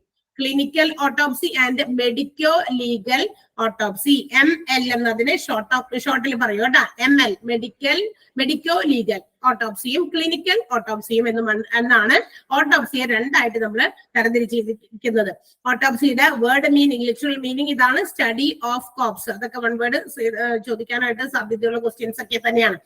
ഇനി നമുക്ക് നോക്കാം എന്താണ് ഇവ തമ്മിലുള്ള ഡിഫറൻസ്, എന്താണ് ക്ലിനിക്കൽ ഓട്ടോപ്സി, എന്താണ് മെഡിക്കോ ലീഗൽ ഓട്ടോപ്സി എന്ന് പറയുന്നത്. ഈ ക്ലിനിക്കൽ ഓട്ടോപ്സി എന്ന് പറയുന്നത് ഒരു എന്താ പറയാ സാധാരണ നമ്മൾ ഉപയോഗിക്കുന്ന പാത്തോളജിക്കൽ ഓട്ടോപ്സി തന്നെയാണ്. ഇത് നമ്മളുടെ ട്രീറ്റ്മെന്റിന് വേണ്ടി അല്ലെങ്കിൽ നമ്മളുടെ ഡിസീസ് എന്താണെന്ന് മനസ്സിലാക്കാനൊക്കെ വേണ്ടിയിട്ടൊക്കെയാണ്. എന്ത് ഡിസീസ് കൊണ്ടാണ്, which disease had led to the person to death, എന്ത് കാരണം കൊണ്ടാണ് ആ ഒരു ആള് മരണത്തിലേക്ക് പോയത്, and which is the cause of death too, അല്ലെങ്കിൽ എന്താണ് അതിന്റെ കാരണം എന്ന് മനസ്സിലാക്കുക ബിഫോർ ഡെത്ത്. അതായത് ആള് എന്താ പറയാ ഈ നമ്മളുടെ ചിലപ്പോ ഡെത്തിന് മുമ്പ്, മരിക്കുന്നതിന് മുമ്പ് അത് ചിലപ്പോ മനസ്സിലാക്കാൻ സാധിച്ചു എന്ന് വരില്ല. അപ്പൊ അതിനുശേഷം ചിലപ്പോ അത് മനസ്സിലാക്കാൻ പറ്റുള്ളൂ എന്താണ് കാരണം, ഇയാൾ മരണത്തിലേക്ക് പോയ കാരണം എന്താണ്. പല കാരണങ്ങൾ കൊണ്ടാകാലോ. അപ്പൊ മരിക്കുന്നതിന് മുമ്പ് they may have failed for that effort. ആ എഫേർട്ടുകളൊക്കെ ചിലപ്പോൾ അവർ എടുത്തിട്ടുണ്ടാകാം. മരിക്കുന്നതിന് മുമ്പ് അത് അയാളുടെ ഡിസീസ് എന്താണെന്ന് മനസ്സിലാക്കാനായിട്ട് ചിലപ്പോൾ ശ്രമിച്ചിട്ടുണ്ടാകും. പക്ഷെ ബട്ട് they have failed. അത് നിർഭാഗ്യവശാൽ ചിലപ്പോൾ അവരത് ഫെയിൽ ആയി പോയിട്ടുണ്ടാകും. അത്തരം സാഹചര്യങ്ങളിൽ ഈ ക്ലിനിക്കൽ ഓട്ടോപ്സി എന്ന് പറയുന്നത് ഹെൽപ്ഫുൾ ആണ്. And they can identify what is the cause of death. അതിന്റെ ഒരു കാരണം എന്താണെന്ന് ഈ പറയുന്ന മൃതദേഹ പരിശോധനയിലൂടെയാണ് എന്ത് ചെയ്യുന്നത്, മനസ്സിലാക്കുന്നത്. അതിനെയാണ് നമ്മൾ എന്ത് വിളിക്കുക, ക്ലിനിക്കൽ ഓട്ടോപ്സി എന്ന് വിളിക്കാം.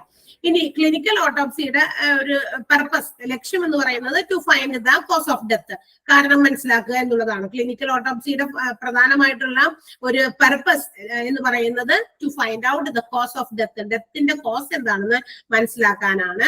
പിന്നെ എന്താണ്, അത് തന്നെയാണ് പറയുന്നത്, വീണ്ടും അവർ പറയുന്നത് to study the pathology of the disease which has led to death even when the diagnosis has been established prior to death. അതായത് മരണത്തിന് മുമ്പ് തുടങ്ങിയ ഒരു ഡയഗ്നോസിസ് ഒക്കെ തുടങ്ങി, എന്താണ് ഇയാൾക്ക് അതിയായ രോഗം, ഭയങ്കര സീരിയസ് ആയിട്ടുള്ള രോഗം എന്താണ് എന്നൊക്കെ കുറെ നോക്കി. പക്ഷെ all the efforts were in vain എന്ന് പറയാം. എല്ലാ പരിശ്രമങ്ങളും വൃഥാവിലായി കഴിഞ്ഞു കഴിയുമ്പോൾ ചിലപ്പോൾ അതിനുശേഷം പെട്ടെന്ന് ആൾ മരിക്കുകയും ചെയ്തു.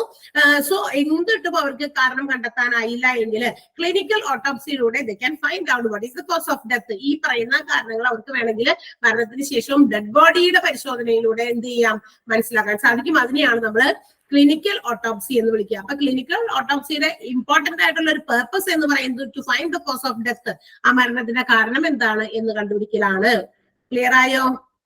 ഓട്ടോപ്സി എന്താണെന്ന് മനസ്സിലായോ? അതിന്റെ word literal meaning means the study of corps എന്നാണ്, ഡെഡ് ബോഡിയെ കുറിച്ചുള്ള പഠനം എന്നാണ്. Clinical autopsy is done to find out the cause of death. ഡെത്തിന്റെ കാരണം എന്താണ്, when they have failed or the ഈ പറയുന്ന പോലെ ആരാണോ ഇത് ശുശ്രൂഷിച്ചിരുന്നത്, ചികിത്സിച്ചിരുന്നത്, അവര് they may have failed before the death. ഡെത്തിന് മുമ്പ് ഇവര് ഡയഗ്നോസിസ് കാര്യങ്ങളൊക്കെ ചെയ്തു, പക്ഷെ they cannot identify what is the cause of death. എന്താണ് മരണത്തിന്റെ കാരണം എന്ന് മനസ്സിലായില്ല. പിന്നീട് മരിച്ചതിന് ശേഷം എന്താ ചെയ്യാം, they can find again, അവർക്ക് എന്താ പറയുക ഇൻവെസ്റ്റിഗേഷൻസ് നടത്തി എക്സാമിൻ ആ ഡെഡ് ബോഡിയെ, മരിച്ചത് കഴിഞ്ഞപ്പോൾ പിന്നെ ഡെഡ് ബോഡി ആയല്ലേ, നേരത്തെ അത് പേഷ്യന്റ് ആയിരുന്നു, അവര് അപ്പോഴേ തുടങ്ങിയ ട്രീറ്റ്മെന്റുകളും ഡയഗ്നോസിസുകളും ഒക്കെ തുടങ്ങി, എന്താണ് ഇയാൾക്കുള്ള അസുഖം എന്നൊക്കെ നോക്കാൻ പരിശ്രമിച്ചു. പക്ഷെ they have not identified, അത് മനസ്സിലാക്കിയില്ല. അപ്പോൾ കഴിഞ്ഞു കഴിഞ്ഞപ്പോൾ ആൾ മരിക്കുകയും ചെയ്തു. മരിച്ചു കഴിഞ്ഞ് കഴിഞ്ഞപ്പോൾ എന്തായിരിക്കും ആളുടെ രോഗത്തിന്റെ കാരണം എന്ന് പിന്നീട് മനസ്സിലാക്കാൻ സാധിക്കും. അങ്ങനെയാണെങ്കിൽ അതിനെയാണ് നമ്മൾ ക്ലിനിക്കൽ ഓട്ടോപ്സി എന്ന് വിളിക്കുക. അപ്പൊ അതാണ്. ഇനി മെഡിക്കോ ലീഗൽ ഓട്ടോപ്സി അല്ലെങ്കിൽ ML എന്ന് പറയുന്നത് എന്തിനു വേണ്ടിയിട്ടാണെന്ന് അറിയാമോ? അത് നടത്തുന്നതും ഇത് തന്നെയാണ്, സ്റ്റഡി ഓഫ് കോപ്സ് തന്നെയാണ്, ഡെഡ് ബോഡിയുടെ പഠനം തന്നെയാണ്. And the aim of this medico legal autopsy, അതിന്റെ പ്രധാനപ്പെട്ട എയിം ഓർ പർപ്പസ് എന്ന് പറയുന്നത് to provide some questions to some answers to some questions. അതായത് കുറെ ചോദ്യങ്ങൾക്ക് ആൾക്കാർക്ക് മറുപടി കൊടുക്കുക എന്നുള്ള എയിമോട് കൂടി നടത്തുന്ന ഒരു ഓട്ടോപ്സിയാണ്. മനസ്സിലായോ? മൃതദേഹ പരിശോധന വീണ്ടും നടത്തുന്നത് എന്തിനാന്ന് വെച്ചാൽ ചില ആളുകൾ ചില കാര്യങ്ങൾ ചോദിക്കും, ആ ചോദ്യങ്ങൾക്ക് ഉത്തരം കൊടുക്കുക എന്നുള്ള ലക്ഷ്യത്തോടെ വീണ്ടും ആ മൃതദേഹം എടുത്ത് പരിശോധിക്കുക. അതിനെയാണ് നമ്മൾ മെഡിക്കോ ലീഗൽ ഓട്ടോപ്സി എന്ന് വിളിക്കാം. അത് ചില ചോദ്യങ്ങൾ എന്ന് പറയുമ്പോൾ എക്സാമ്പിൾസ് പറഞ്ഞിട്ടുണ്ട്. അബൌട്ട് ദ ഐഡന്റിറ്റി, അത് എന്താണ് അതിന്റെ കാര്യങ്ങള്, പിന്നെ എന്താണ് അതിന്റെ cause of death, time of death, മരണത്തിന്റെ സമയം വരെ. മറ്റേതിനകത്ത് നമ്മൾ കോസ് ഓഫ് ഡെത്ത് മാത്രമാണ് പറഞ്ഞത്, ക്ലിനിക്കൽ ഓട്ടോപ്സിനകത്ത്. ഇവിടെ കുറെ കാര്യങ്ങൾക്ക് ഉത്തരം വേണം. കോസ് ഓഫ് ഡെത്ത് വേണം, ടൈം ഓഫ് ഡെത്ത്, പിന്നെ സിറ്റുവേഷൻസ്, ഏത് സാഹചര്യത്തിലാണ് മരണപ്പെട്ടത്, അങ്ങനെ അങ്ങനെ അങ്ങനെ കുറെ കാര്യങ്ങൾക്ക് എന്താണ് ചിലപ്പോ അതൊക്കെ മിക്കവാറും ചില എന്താ പറയാ ക്രിമിനൽ ആയിട്ടുള്ള, അതായത് ക്രൈമുകൾ, അതായത് എന്തെങ്കിലും തരത്തിലുള്ള കുറ്റങ്ങളൊക്കെ വരുന്നത് കൊണ്ടാകാം അങ്ങനെ ചില ഇഷ്യൂസ്, ലീഗലായിട്ട് വരുന്ന ഇഷ്യൂസിലായിരിക്കും ഇത്തരം ചോദ്യങ്ങൾക്ക് ഉത്തരം പറയേണ്ടി വരിക. അപ്പൊ അത്തരം കാര്യങ്ങൾക്ക് മെഡിക്കോ ലീഗൽ ഓട്ടോപ്സി ആയിരിക്കും നടത്തേണ്ടി വരിക. അപ്പൊ 2 types ഓഫ് ഓട്ടോപ്സി ഉണ്ടെന്ന് ഓർക്കുക. ക്ലിനിക്കൽ ഓട്ടോപ്സി ഉണ്ട്, മെഡിക്കോ ലീഗൽ ഓട്ടോപ്സി ഉണ്ട്. രണ്ടും നമുക്ക് സെയിം ആണ്, രണ്ടും പരിശോധന തന്നെയാണ്, മൃതദേഹ പരിശോധന തന്നെയാണ്. പക്ഷെ ഒരെണ്ണത്തിനകത്ത് ക്ലിനിക്കൽ ഓട്ടോപ്സിയിൽ ദ കോസ് ഓഫ് ഡെത്ത് മാത്രമേ നമ്മൾ അറിയുന്നുള്ളൂ. മെഡിക്കോ ലീഗൽ ഓട്ടോപ്സിക്കകത്ത് ഒരുപാട് ചോദ്യങ്ങൾക്ക് ഉത്തരം നമുക്ക് കണ്ടെത്താൻ സാധിക്കും എന്നുള്ളതാണ് പറയുന്നത്. അപ്പോ അതാണ് ഒത്തിരി ചോദ്യങ്ങൾക്ക് ഉത്തരം കൊടുക്കുന്നതാണ് മെഡിക്കോ ലീഗൽ ഓട്ടോപ്സി എന്ന് പറയുന്നത്. ഇനി മറ്റൊരു ഡിഫറൻസ് കൂടി ഉണ്ട് ഈ രണ്ട് എന്താ പറയാ ഓട്ടോപ്സിയും തമ്മിൽ. Clinical autopsy is performed by the pathologist, that means who is making the treatment. Diagnosis ഒക്കെ ചെയ്യൂലേ, ചികിത്സയുടെ നിവാരണങ്ങളൊക്കെ നടത്തൂലേ, എന്താ സുഖമാണെന്നൊക്കെ കണ്ടെത്തുന്ന ആളുകളുണ്ട് അവര്. അപ്പൊ പാത്തോളജിസ്റ്റുകളാണ് ക്ലിനിക്കൽ ഓട്ടോപ്സി എന്ത് ചെയ്യുന്നത്, പെർഫോം ചെയ്യുന്നതെങ്കിൽ medico legal autopsy is performed by forensic expert. Forensic department, അതിലെ എക്സ്പേർട്ടുകളാണ് മെഡിക്കോ ലീഗൽ ഓട്ടോപ്സി കൈകാര്യം ചെയ്യുന്നത് അല്ലെങ്കിൽ പെർഫോം ചെയ്യുന്നത്. ക്ലിയർ ആയോ? രണ്ടും ഏകദേശം ഒന്ന് തന്നെയാണ്. ഒന്നില് അപ്പൊ രണ്ട് ഡിഫറൻസ് ആണോ ഉള്ളത് ഇതിന് രണ്ടിനും? ഒന്ന് ക്ലിനിക്കൽ ഓട്ടോപ്സിക്കകത്ത് കോസ് ഓഫ് ഡെത്ത് ആണ് നമ്മൾ അറിയുന്നത്. മെഡിക്കോ ലീഗൽ ഓട്ടോപ്സിക്കകത്ത് we can get answers for many questions. ഈ പറയുന്ന കുറച്ച് വിശദമായ പരിശോധനയാണ്. അപ്പൊ അതുകൊണ്ട് cause of death, time of death, situation of death, അങ്ങനെ പല കാര്യങ്ങൾ, പല ചോദ്യങ്ങൾക്കും ആൻസേഴ്സ് കിട്ടും മെഡിക്കോ ലീഗൽ ഓട്ടോപ്സിയിൽ. ഇനിയും ക്ലിനിക്കൽ ഓട്ടോപ്സിക്കകത്ത് മറ്റൊരു ഡിഫറൻസ് എന്ന് പറയുന്നത്, രണ്ടും തമ്മിലുള്ള ഡിഫറൻസ് എന്ന് പറയുന്നത്, clinical autopsy is performed by the pathologist. Pathologist ആയിരിക്കും അത് പെർഫോം ചെയ്യാം. And medico legal autopsy will be performed by forensic expert. ഈ ഒരു കാര്യം കൂടി ഓർത്തിരിക്കണം. അപ്പൊ ഇത് രണ്ടും തമ്മിൽ സെയിം ആണെന്ന് തോന്നുമെങ്കിലും in some cases there are some difference, കുറച്ച് വ്യത്യാസം കൂടി ഉണ്ടെന്ന് ഓർക്കുക. ഇനി എന്താണ് മെഡിക്കൽ ഓട്ടോപ്സിയുടെ പർപ്പസ്? കുറച്ച് പർപ്പസുകൾ പറയുന്നുണ്ട്. To find out the exact cause of death, ശരിയായിട്ടുള്ള മരണകാരണം എന്താണെന്ന് ഫൈൻഡ് ചെയ്യുക. Establish the identity of the deceased, മരിച്ചുപോയ മരണപ്പെട്ട ആളുടെ ഐഡന്റിറ്റി എന്താണെന്ന് മനസ്സിലാക്കുക. ടൈം ഓഫ് ഡെത്ത് ക്ലിയർ ആക്കുക. ടു കളക്ട് ട്രേസ് എവിഡൻസ്, ഏതെങ്കിലും തരത്തിലുള്ള മരണത്തിലേക്ക് നയിക്കുന്ന എന്തെങ്കിലും കാരണങ്ങളുടെ തെളിവുകളൊക്കെ നിരത്തേണ്ടി വരൂലേ? നമുക്കറിയാം ഫോറൻസിക് എന്ന് പറയുമ്പോൾ നമ്മൾ പറഞ്ഞു ക്രിമിനൽ ആയിട്ടുള്ള ഏതെങ്കിലും കേസസിൽ വരുന്ന ചില കാര്യങ്ങളാണ് മരണത്തിലേക്ക് നയിച്ചതെങ്കിൽ they must have some evidence, അതിന് കാരണമായ തക്കതായ കാരണങ്ങൾ വേണം അല്ലെ?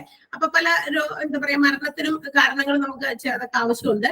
ഇപ്പൊ നമുക്കറിയാം ഈ അടുത്ത ദിവസങ്ങളിൽ നമ്മൾ കേട്ട ഒരു വാർത്തയാണ്, ഒരു പെൺകുട്ടി പുറത്തേക്ക് പോകാനായിട്ട് അല്ലെ, നേഴ്സായിരുന്നു, കുട്ടി പുറത്തേക്ക് പോകാനായിട്ട് എയർപോർട്ടിൽ വരെ എത്തി, അവിടെ വെച്ചിട്ട് കുഴഞ്ഞു വീണ് മരിച്ചു എന്ന്. പല കാരണങ്ങളും അതിന് പറയുന്നുണ്ട്.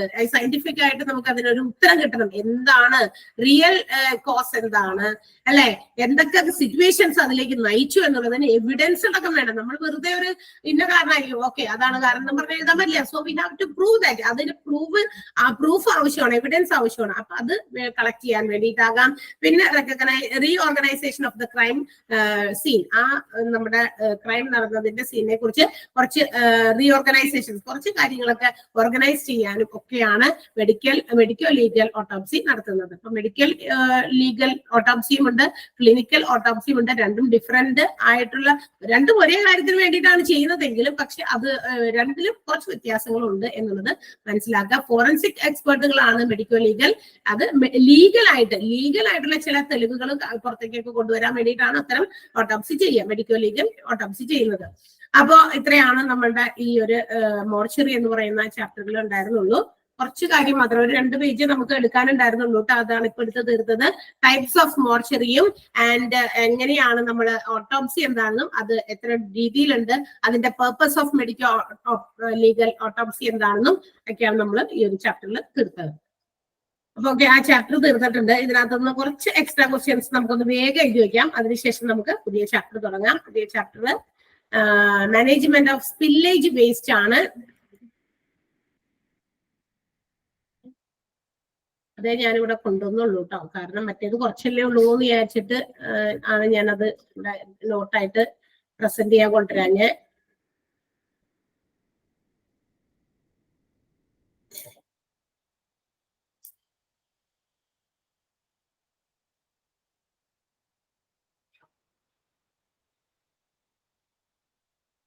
ക്വസ്റ്റ്യൻ എഴുതാൻ റെഡിയാണോ? നോട്ടൊക്കെ ഇല്ലേ കയ്യില്? നോട്ടൊക്കെ ആയിട്ട് റെഡി ആയിട്ടിരിപ്പില്ലേ? ഓക്കെ, അത് വേഗം എഴുതിക്കോ, ക്വസ്റ്റ്യൻ എഴുതിക്കോ. നമുക്ക് ലാസ്റ്റിൽ നിന്ന് തുടങ്ങാം. നമ്മൾ ഇപ്പൊ എടുത്ത ഭാഗത്തിൽ നിന്ന് കുറച്ച് ക്വസ്റ്റ്യൻസ് നോക്കാം. എഴുതിക്കോ. Dash is a mortuary. ചാപ്റ്ററിന്റെ പേര് എഴുതിയേക്കാം, മോർച്ചറി എന്നാണ് ചാപ്റ്ററിന്റെ പേര്. ഇതല്ല കേട്ടോ അവിടെ കിടക്കുന്നത്, എല്ലാം മാനേജ്മെന്റ് ഓഫ് വില്ലേജ് വേസ്റ്റ് അല്ല, അത് എടുക്കാൻ പോകുന്നേ ഉള്ളൂ. ഇത് ബാക്കി കുറച്ച് നിൽക്കുന്നുണ്ടായിരുന്നു. കഴിഞ്ഞ ദിവസം നമ്മള് കുറച്ച് ടോപ്പിക് അവിടെ വിട്ടിട്ടുണ്ടായിരുന്നു. അപ്പോഴേക്കും ടീച്ചറാണ് പിന്നെ ക്ലാസ്സിൽ കയറിയത്, ജിഷ ടീച്ചർ. ടീച്ചറിന്റെ ഇത് അങ്ങനെ ചിലപ്പോ തീരും എപ്പോഴെങ്കിലും, പക്ഷെ അങ്ങനെ തീർന്നാൻ പറ്റില്ല. നമുക്ക് നെക്സ്റ്റ് വീക്ക് കൊണ്ട് ഏകദേശം തീർക്കാനുള്ളതാണ്. അതുകൊണ്ട് ഞാനും കൂടി ഷെയർ ചെയ്യാണ്. Dash is a mortuary building. Dash is a mortuary building. Planned, PLANNED, planned for the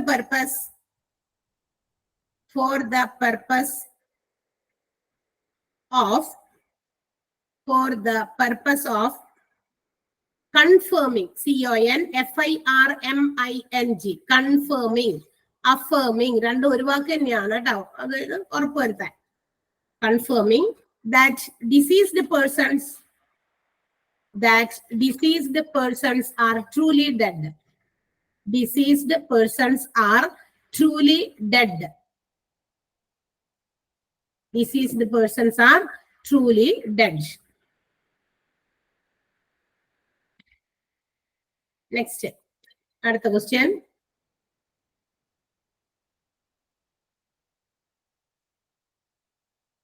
The salaried personnel, PERSONNEL, personal എന്ന് പറഞ്ഞാൽ ഉദ്യോഗസ്ഥൻ, ജോലിക്കാരൻ എന്നൊക്കെയാണ് അർത്ഥം. PERSONAL അല്ല, അത് വ്യക്തിപരമായത് എന്നർത്ഥം. PERSONNEL, the salaried personnel who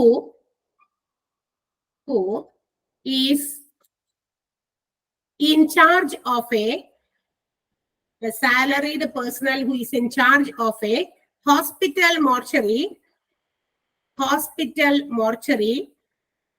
is called dash. Salaried personnel who is in charge of hospital mortuary is called dash.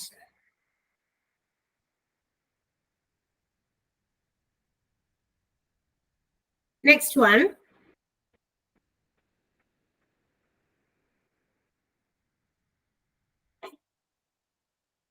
അടുത്ത question എഴുതാം. A dash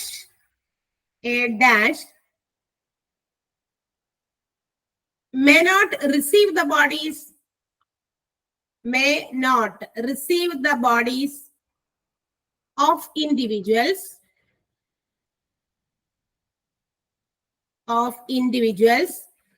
who died of infectious diseases. INFECTIOUS diseases. Infectious diseases.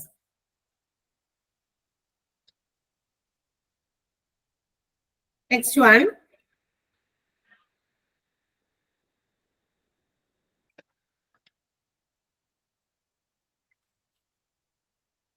അടുത്തത്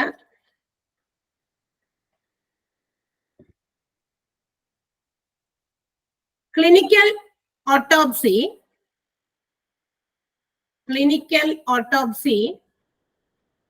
is also known as dash. Clinical autopsy ക്ക് മറ്റൊരു പേര് കൂടി ഉണ്ട് കേട്ടോ. നോട്ടിൽ നോക്കി നിങ്ങളൊന്ന് വായിച്ച് എടുക്കാതീന്ന്. ക്ലിനിക്കൽ ഓട്ടോപ്സിക്ക് മറ്റൊരു പേരുണ്ട്, കാരണം അത് പാത്തോളജിസ്റ്റുകളാണ് അത് കൈകാര്യം ചെയ്യുന്നത്, ക്ലിനിക്കൽ ഓട്ടോപ്സി. അതുകൊണ്ട് തന്നെ അതിന് ആ ഒരു രീതിയിൽ കൂടി ഒരു പേരുണ്ട്. നോട്ട് വായിച്ചു നോക്കി എടുക്കാം കേട്ടാ. ജസ്റ്റ് ഞാൻ പറഞ്ഞപ്പോ അത് പറഞ്ഞില്ല എന്ന് തോന്നുന്നു, എന്നാലും അവിടെ നോട്ടിലുണ്ട്. അതിന് അങ്ങനെയും കൂടി പറയും clinical autopsy, because it's performed by pathology, so it's also known as dash. അതിന് അങ്ങനെ ഒരു പേരും കൂടി ഉണ്ട്. Okay, next one.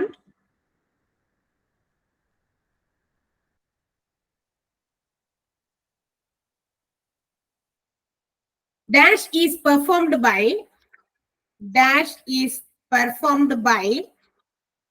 forensic experts. Forensic expert, EXPERTS, experts.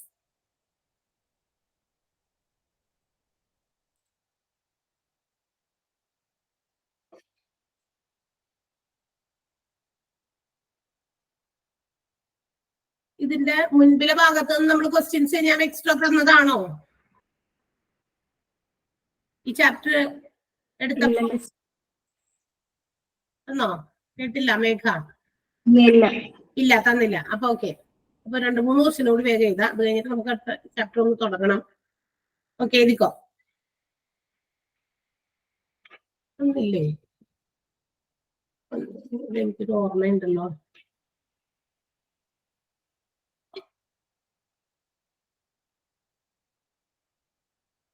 The word mortuary, എഴുതിക്കോട്ടാ. The word mortuary.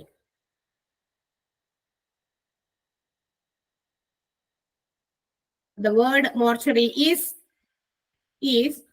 most commonly used in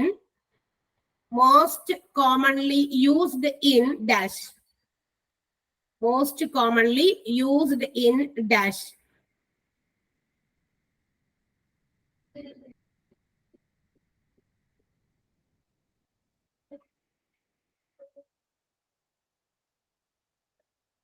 Next one.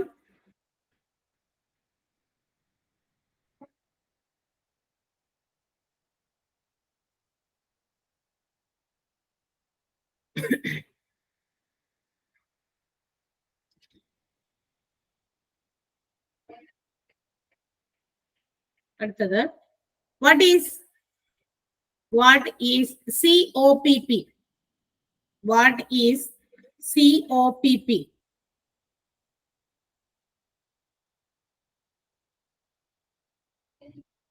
Next one, dash is used for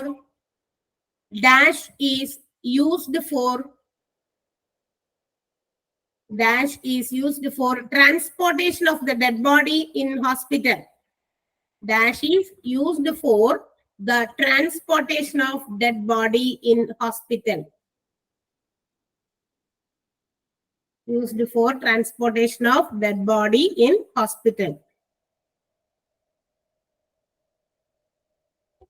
Next one. എഴുതണില്ലേ? Questions എടുക്കുന്നില്ലേ എല്ലാവരും? ഉണ്ട് മിസ്സേ. ആദ്യത്തെ ഇതെല്ലാം കഴിഞ്ഞിട്ട് 1ഉം 2ഉം എഴുതാൻ പറ്റിയത്, അതൊന്ന് പറഞ്ഞു തരണേ. ശരി, പറയാം. Dead bodies are kept between. Next one. Dead bodies are kept between dash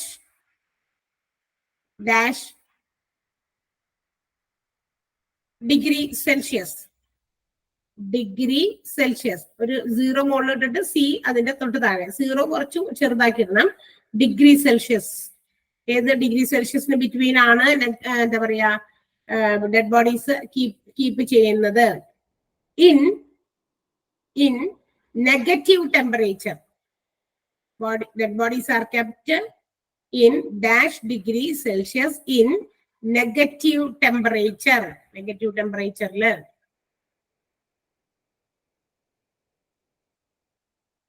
Next one. What is the major difference between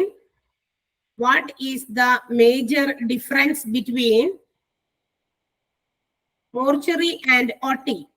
മോർച്ചറിയും ഓട്ടിയും തമ്മിൽ പ്രധാനപ്പെട്ട ഒരു വ്യത്യാസത്തെ കുറിച്ച് നമ്മൾ പറഞ്ഞിരുന്നു. അതെന്താണെന്നാണ് കേട്ടാ.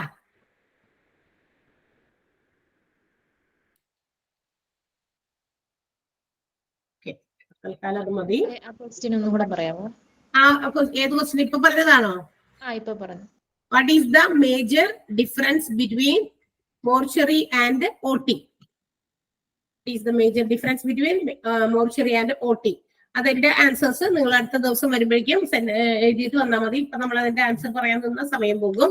നമ്മൾ അടുത്ത ചാപ്റ്ററിലേക്ക് പോണതിന് മുമ്പ് ആദ്യത്തെ 2 ക്വസ്റ്റ്യൻ ഇപ്പൊ പറഞ്ഞില്ലേ, ഇന്നിപ്പോ നമ്മള് ക്വസ്റ്റ്യൻസ് പറഞ്ഞില്ലേ വെയിറ്റിംഗിന്റെ അവിടെ തുടങ്ങി. ആദ്യത്തെ 2 ക്വസ്റ്റ്യൻ ഒന്ന് വേഗം വായിച്ചു കൊടുത്തേ. ആരെങ്കിലും ഒരാൾക്ക് എഴുതിയിട്ടില്ല, ഒന്ന് ജസ്റ്റ് വേഗം ഒന്ന് വായിച്ചു കൊടുത്തേ.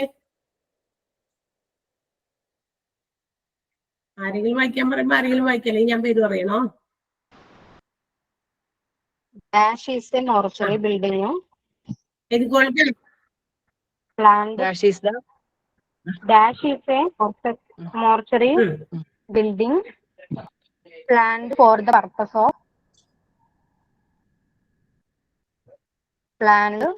purpose of confirming that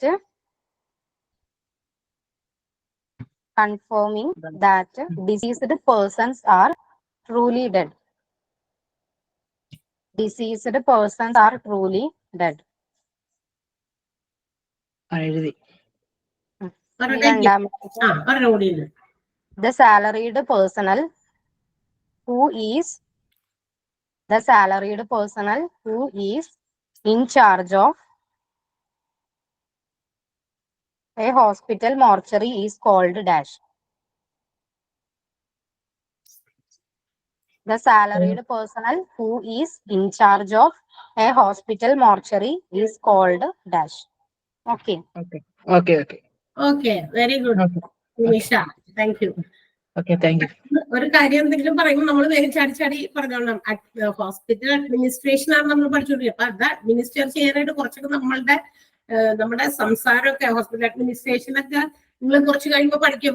അടുത്ത ഒരു എന്താ പറയാ മൊഡ്യൂളുകൾ പഠിക്കുമ്പോൾ 3rd and 4th മൊഡ്യൂളിലൊക്കെ HR, human resource, public relation, ഭയങ്കരമായിട്ട് നമ്മൾ പൊളൈറ്റ് ആയിട്ട് നല്ല ഒരു എന്താ പറയാ പ്ലീസിങ് മാനറിലായിരിക്കണം നമ്മൾ മറ്റുള്ളവരോടൊക്കെ കാര്യങ്ങൾ സംസാരിക്കേണ്ടതും ഒക്കെ.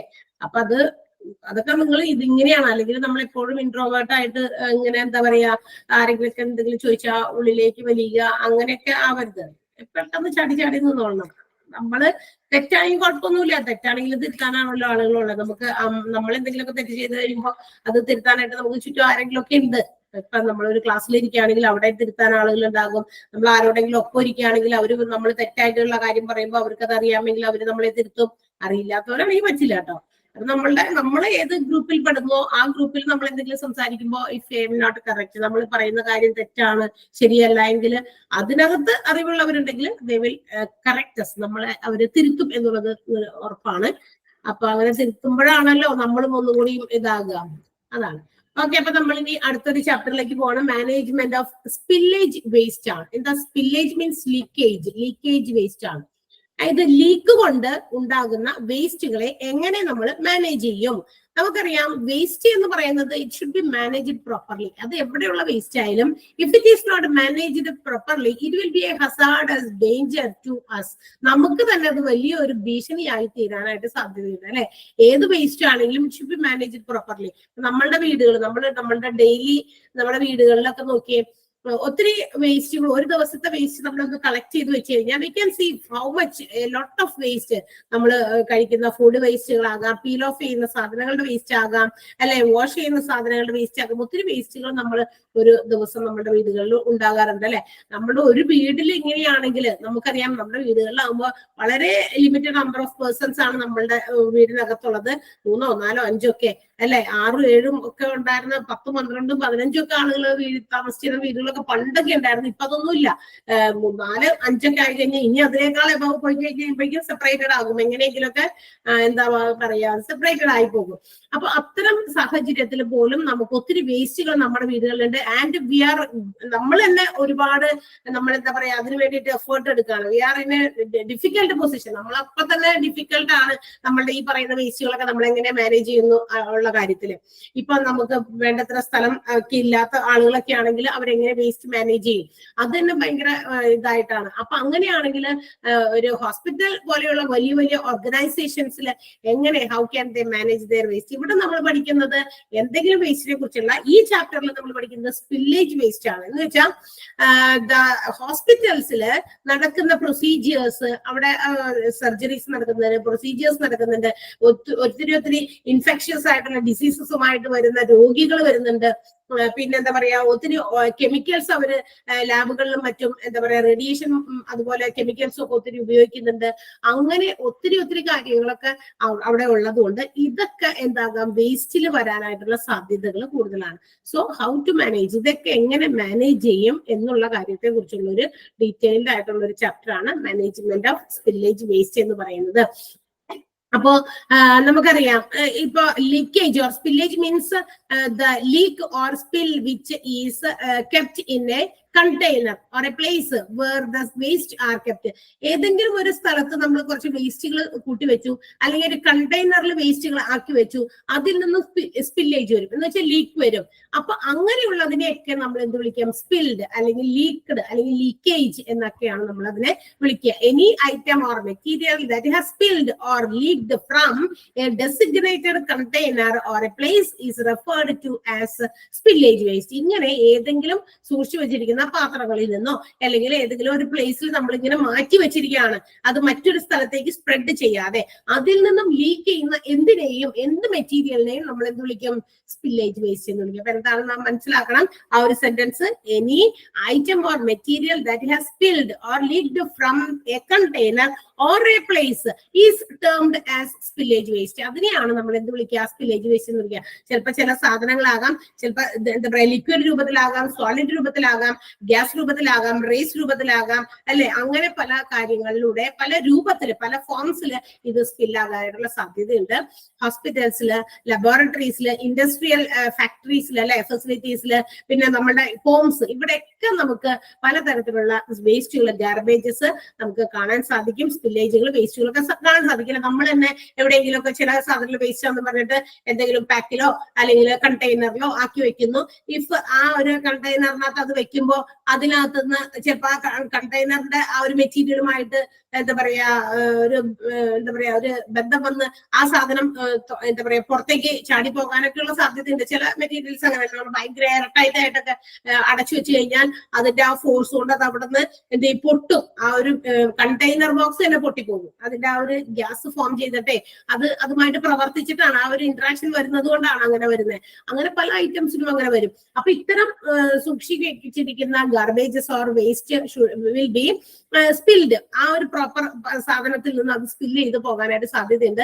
വീടുകളിലുണ്ട് സ്പില്ലേജ് വേസ്റ്റുകൾ, ഹോസ്പിറ്റൽസിലുണ്ട്, അതുപോലെ ലബോറട്ടറികളിലുണ്ട്, ഇൻഡസ്ട്രിയൽ ഫെസിലിറ്റീസ് പ്രൊവൈഡ് ചെയ്യുന്നവരിലുണ്ട്, എല്ലാവരും ഉണ്ട്. അപ്പൊ സ്പില്ലേജ് വേസ്റ്റ് ഇൻ ഹോസ്പിറ്റൽ ആണ് നമ്മൾ പഠിക്കാൻ പോകുന്നത്. And the spillage waste in hospital consist of blood, അല്ലെ? സ്പില്ലേജ് വേസ്റ്റുകളിൽ വരുന്ന പ്രധാനപ്പെട്ട ഐറ്റംസ് ആണ് നമുക്ക് അറിഞ്ഞിരിക്കേണ്ടത്. ഒന്ന് ബ്ലഡ്, പിന്നെ ഒന്ന് ബോഡി ഫ്ലൂയിഡ്സ്. നമ്മുടെ ശരീരത്തിലെ പല ദ്രവങ്ങൾ പുറപ്പെടുന്നുണ്ടല്ലോ, പല ഡിസ്ചാർജിങ്ങുകൾ ഉണ്ട്. നമ്മുടെ ശരീരത്തിൽ നിന്ന് പുറന്തള്ളപ്പെടുന്ന പല സാധനങ്ങളും ഡിസ്ചാർജ് ചെയ്യപ്പെടുന്നുണ്ട്. അങ്ങനെയുള്ള ഫ്ലൂയിഡുകൾ, കെമിക്കൽസ്, പിന്നെ മറ്റ് ഡേഞ്ചറസ് ആയിട്ടുള്ള സബ്സ്റ്റൻസസ് ഒക്കെ തന്നെ ഹോസ്പിറ്റൽസിലുണ്ട്. ഇതെല്ലാം ലീക്ക് ചെയ്താൽ നമ്മൾ അതിനെ വിളിക്കും ഹോസ്പിറ്റൽ സ്പില്ലേജ് വേസ്റ്റ് എന്ന് വിളിക്കും. അപ്പൊ ഇത് എങ്ങനെയാ മാനേജ് ചെയ്യുന്നതെന്നൊക്കെയാണ് നമ്മൾ ഇതിനകത്ത് പഠിക്കാൻ പോകുന്നത്. If the management of leakage waste is not done properly, അത് വളരെയധികം നല്ല രീതിയിൽ ഇതിനെ മാനേജ് ചെയ്തില്ലെങ്കിൽ it will cause infection to health care workers and patients as well as the prospect will spread as disease. നമുക്കറിയാം ഇത്തരം വേസ്റ്റേജുകൾ ഒക്കെ ജെന്യുവൻ ആയിട്ട് മാനേജ് ചെയ്തില്ലെങ്കിൽ, genuine management of spillage waste is very important. എന്തിനു വേണ്ടിയിട്ട്? To protect our health and also our environment. നമ്മുടെ ശരീരത്തെ, നമ്മളെ തന്നെ പ്രൊട്ടക്ട് ചെയ്യാനും നമ്മുടെ ചുറ്റുമുള്ള നമ്മുടെ അന്തരീക്ഷത്തെ, ചുറ്റുപാടിനെ നമുക്ക് പ്രൊട്ടക്ട് ചെയ്യാനും ഒക്കെ ഈ സ്പില്ലേജ് വേസ്റ്റ് മാനേജ്മെന്റ് വളരെ ഇമ്പോർട്ടന്റ് ആണ്.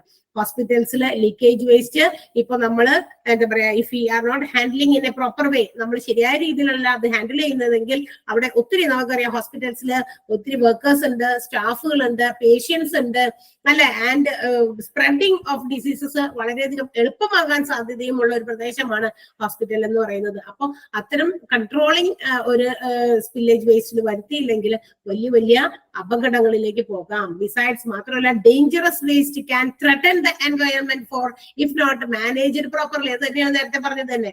നല്ല രീതിയിൽ മാനേജ് ചെയ്തില്ലെങ്കിൽ നമ്മളുടെ എൻവയോൺമെന്റിന് തന്നെ അതൊരു ത്രെട്ടനിങ് ആണ്, ഒരു ഭീഷണിയായിട്ട് തീരാൻ സാധ്യതയുണ്ട്. So that successful management of leakage waste in hospital is very necessary.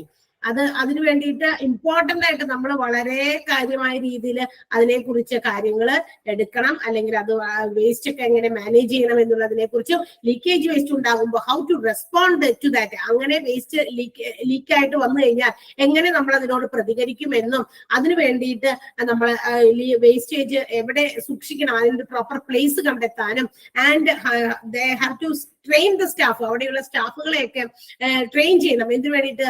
How to respond to the leakage of waste. ഇത്തരം സ്പില്ലേജ് വേസ്റ്റുകൾ ഉണ്ടായിക്കഴിഞ്ഞാൽ ഇതെങ്ങനെയാണ് ഇതിനെ കൈകാര്യം ചെയ്യേണ്ടതെന്ന് അവർ മാത്രം, നമ്മൾ മാത്രം അറിഞ്ഞാൽ പോരാ, അവിടുത്തെ സ്റ്റാഫിനെ എല്ലാവരെയും നമുക്ക് ട്രെയിൻ ചെയ്യിപ്പിക്കണം. അതിന് എന്ത് കാര്യങ്ങളാണ് ചെയ്യേണ്ടത്? And what all apt materials have to be taken. അത്തരം സ്പില്ലേജ് വേസ്റ്റുകളെ നമ്മൾ ഹാൻഡിൽ ചെയ്യാനായിട്ട് എന്തൊക്കെ മെറ്റീരിയൽസ് നമുക്ക് ഉപയോഗിക്കാം, അതൊക്കെ പ്രൊവൈഡ് ചെയ്യപ്പെടുന്നുണ്ടോ? മാത്രമല്ല ഹോസ്പിറ്റൽസിന്റെ റൂൾസ് ആൻഡ് റെഗുലേഷൻസ്, പ്രൊസീജിയേഴ്സ് അനുസരിച്ച് how can B discard this waste, ഈ വേസ്റ്റുകളൊക്കെ നമുക്ക് എങ്ങനെ ഡിസ്കാർഡ് ചെയ്യാൻ പറ്റണം എന്നുള്ള കാര്യങ്ങളെ കുറിച്ചൊക്കെ ബോധവാന്മാരാക്കണം. അവിടുത്തെ സ്റ്റാഫുകളെയും എല്ലാവരെയും തന്നെ, വർക്കേഴ്സിനെയൊക്കെ തന്നെ അവർക്കും അറിയണം. നമ്മളിപ്പോ വേസ്റ്റ് ഉണ്ടായി, വേസ്റ്റ് നമ്മൾ കൂട്ടി വെച്ചു, എന്റെ റെസ്പോൺസിബിലിറ്റി ആയിരിക്കും, ഞാൻ അത് അവിടെ കൊണ്ട് വെച്ചിട്ടുണ്ട്, ഇനി അത് ലീക്ക് ആവോ എന്താവോ, ഇറ്റ്സ് നോട്ട് മൈ റെസ്പോൺസിബിലിറ്റി എന്നല്ല. അത് ലീക്ക് ആയി കഴിഞ്ഞാൽ ആരാണോ പെട്ടെന്ന് അത് കാണുന്നത് അവരെങ്ങനെ അതിനെ റെസ്പോണ്ട് ചെയ്യണം. ലീക്കേജ് ഒന്ന് വേഗം തന്നെ അത് തനിക്ക് പറ്റുന്ന രീതിയിലാണെങ്കിൽ they have to manage it, അവർ തന്നെ അത് മാനേജ് ചെയ്യുക. അത് അല്ല അവർക്ക് പറ്റുന്ന രീതിയിലുള്ള അവരുടെ ലിമിറ്റേഷൻസിന്റെ പരിധിയിൽ വരുന്നതല്ല എങ്കിൽ they have to inform to the concerned staff, അതുമായിട്ട് ബന്ധപ്പെട്ട സ്റ്റാഫിനെ അവര് ഇൻഫോം ചെയ്യണം. അങ്ങനെയൊക്കെ. അപ്പൊ ഹോസ്പിറ്റലിന്റെ റൂൾസ് ആൻഡ് റെഗുലേഷൻസിൽ എന്നിട്ട് ഈ പറയുന്ന വേസ്റ്റുകളൊക്കെ എങ്ങനെയാണ് നമ്മൾ ഡിസ്കാർഡ് ചെയ്യേണ്ടത്, കളയേണ്ടത്, അതിനെ കളയേണ്ടത്. അതിപ്പോ ഹോസ്പിറ്റലിന്റെ കോമ്പൗണ്ടിൽ തന്നെ എന്നും കാലാകാലത്തോളം സൂക്ഷിക്കാൻ പറ്റില്ല. അത് എങ്ങനെ ഡിസ്കാർഡ് ചെയ്യണം, ഇല്ലാതാക്കണം, ഈ എൻവയോൺമെന്റ് ഭൂമുഖത്ത് നിന്ന് എങ്ങനെ അത് റിമൂവ് ചെയ്യണം എന്നുള്ള കാര്യം ഹോസ്പിറ്റലിന്റെ പോളിസീസ് ആൻഡ് റെഗുലേഷൻസിനെ ഡിപ്പെൻഡ് ചെയ്താണ് ഇരിക്കുക. അത് അവർ അവിടെ പറഞ്ഞിട്ടുണ്ടാകും, അവരുടെ ഒരു പ്രോട്ടോകോളിൽ പറഞ്ഞിട്ടുണ്ടായിരിക്കും ഇങ്ങനെയൊക്കെയാണ് ഇത് ചെയ്യേണ്ടത്. വേസ്റ്റുകൾ ഇന്ന വേസ്റ്റ് ഇങ്ങനെ ചെയ്യണം, ഇന്ന വേസ്റ്റ് ഇങ്ങനെ ചെയ്യണം. പലതരത്തിലുള്ള വേസ്റ്റ് ഉണ്ട്. നമ്മൾ നേരത്തെ പറഞ്ഞല്ലോ, ബ്ലഡ്, ബോഡി ഫ്ലൂയിഡ്സ്, പിന്നെ മറ്റ് മെറ്റീരിയൽസ്, കെമിക്കൽസ്, ബയോ ആയിട്ടുള്ള കെമിക്കൽസും ഉണ്ടായിരിക്കും. അപ്പൊ ഇതൊക്കെ ഹൗ ടു, ഇത് ഇതിനെ കുറിച്ച് നമ്മൾ ഇതിന്റെ ബാക്കി ഭാഗത്ത് പറയുന്നുണ്ട്. അപ്പൊ ഇത് ഓരോന്നും എങ്ങനെ ഹാൻഡിൽ ചെയ്യണമെന്ന് അവിടുത്തെ each and every staff should know, each and every workers should know, എല്ലാവരും അറിയണം. അതിന്റെ കൺസേൺഡ് സ്റ്റാഫ് ഇതുമായിട്ട് ബന്ധപ്പെട്ടവരുണ്ട്, അവർക്കും ഇതിനെ കുറിച്ചൊക്കെ അറിയണം. അപ്പൊ ഇതെല്ലാം അറിയണം എന്നുള്ളതാണ് ആദ്യത്തെ കാര്യം. എന്നാൽ മാത്രമേ ഇതൊക്കെ എങ്ങനെ കൈകാര്യം ചെയ്യുന്ന അറിയണം. So that they can manage it properly. അങ്ങനെയാണെങ്കിൽ അവർക്ക് അത് കാര്യമായ രീതിയിൽ ശരിയായ രീതിയിൽ മാനേജ് ചെയ്യാൻ പറ്റും. And then can protect themselves and also the environment. അങ്ങനെ നമുക്ക് നമ്മളെ തന്നെയും അതുപോലെ തന്നെ എൻവയോൺമെന്റിനെയും പ്രൊട്ടക്ട് ചെയ്യാൻ പറ്റും. If you are taking it in a careless way, എന്നാൽ ഇതൊക്കെ വളരെ നിസ്സാരമായ മട്ടിലാണ് നമ്മൾ എടുക്കുന്നതെങ്കിൽ it will be a threaten to our environment. നമ്മുടെ പ്രകൃതിക്ക്, നമ്മുടെ എന്താ പറയാ ചുറ്റുപാടിന് തന്നെ വലിയ ഭീഷണി തന്നെ ആയിരിക്കും എന്നുള്ള കാര്യം ഒട്ടും എന്താ പറയാ നെഗറ്റീവായിട്ട് നമ്മൾ വിചാരിക്കരുത്. ഓക്കെ, അപ്പൊ അത് ആണ് ഇവിടെ നമ്മൾ പഠിക്കാൻ പോകുന്നത്. അപ്പൊ അതിന്റെ ഒരു ഇൻട്രൊഡക്ഷൻ ആണ് ഇപ്പൊ നമ്മൾ പറഞ്ഞത്. ജസ്റ്റ് ഒന്ന് വേഗം ഒന്ന് ഓടിച്ചു നോക്കിയേ, പറഞ്ഞ കാര്യങ്ങളൊക്കെ അവിടെ ഉണ്ടോന്ന് ജസ്റ്റ് ഒന്ന് വേഗം വായിച്ചു നോക്കാം. ഇപ്പൊ അവിടെ സ്ക്രീനിൽ ഉണ്ട്, നിങ്ങൾക്ക് നോട്ട് ഇല്ല, കയ്യിൽ ഇല്ല എങ്കിലും സ്ക്രീനിൽ നോക്കി ജസ്റ്റ് ഒന്ന് വേഗം വായിക്കാട്ടാ.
കഴിഞ്ഞെങ്കിൽ പറയണേ.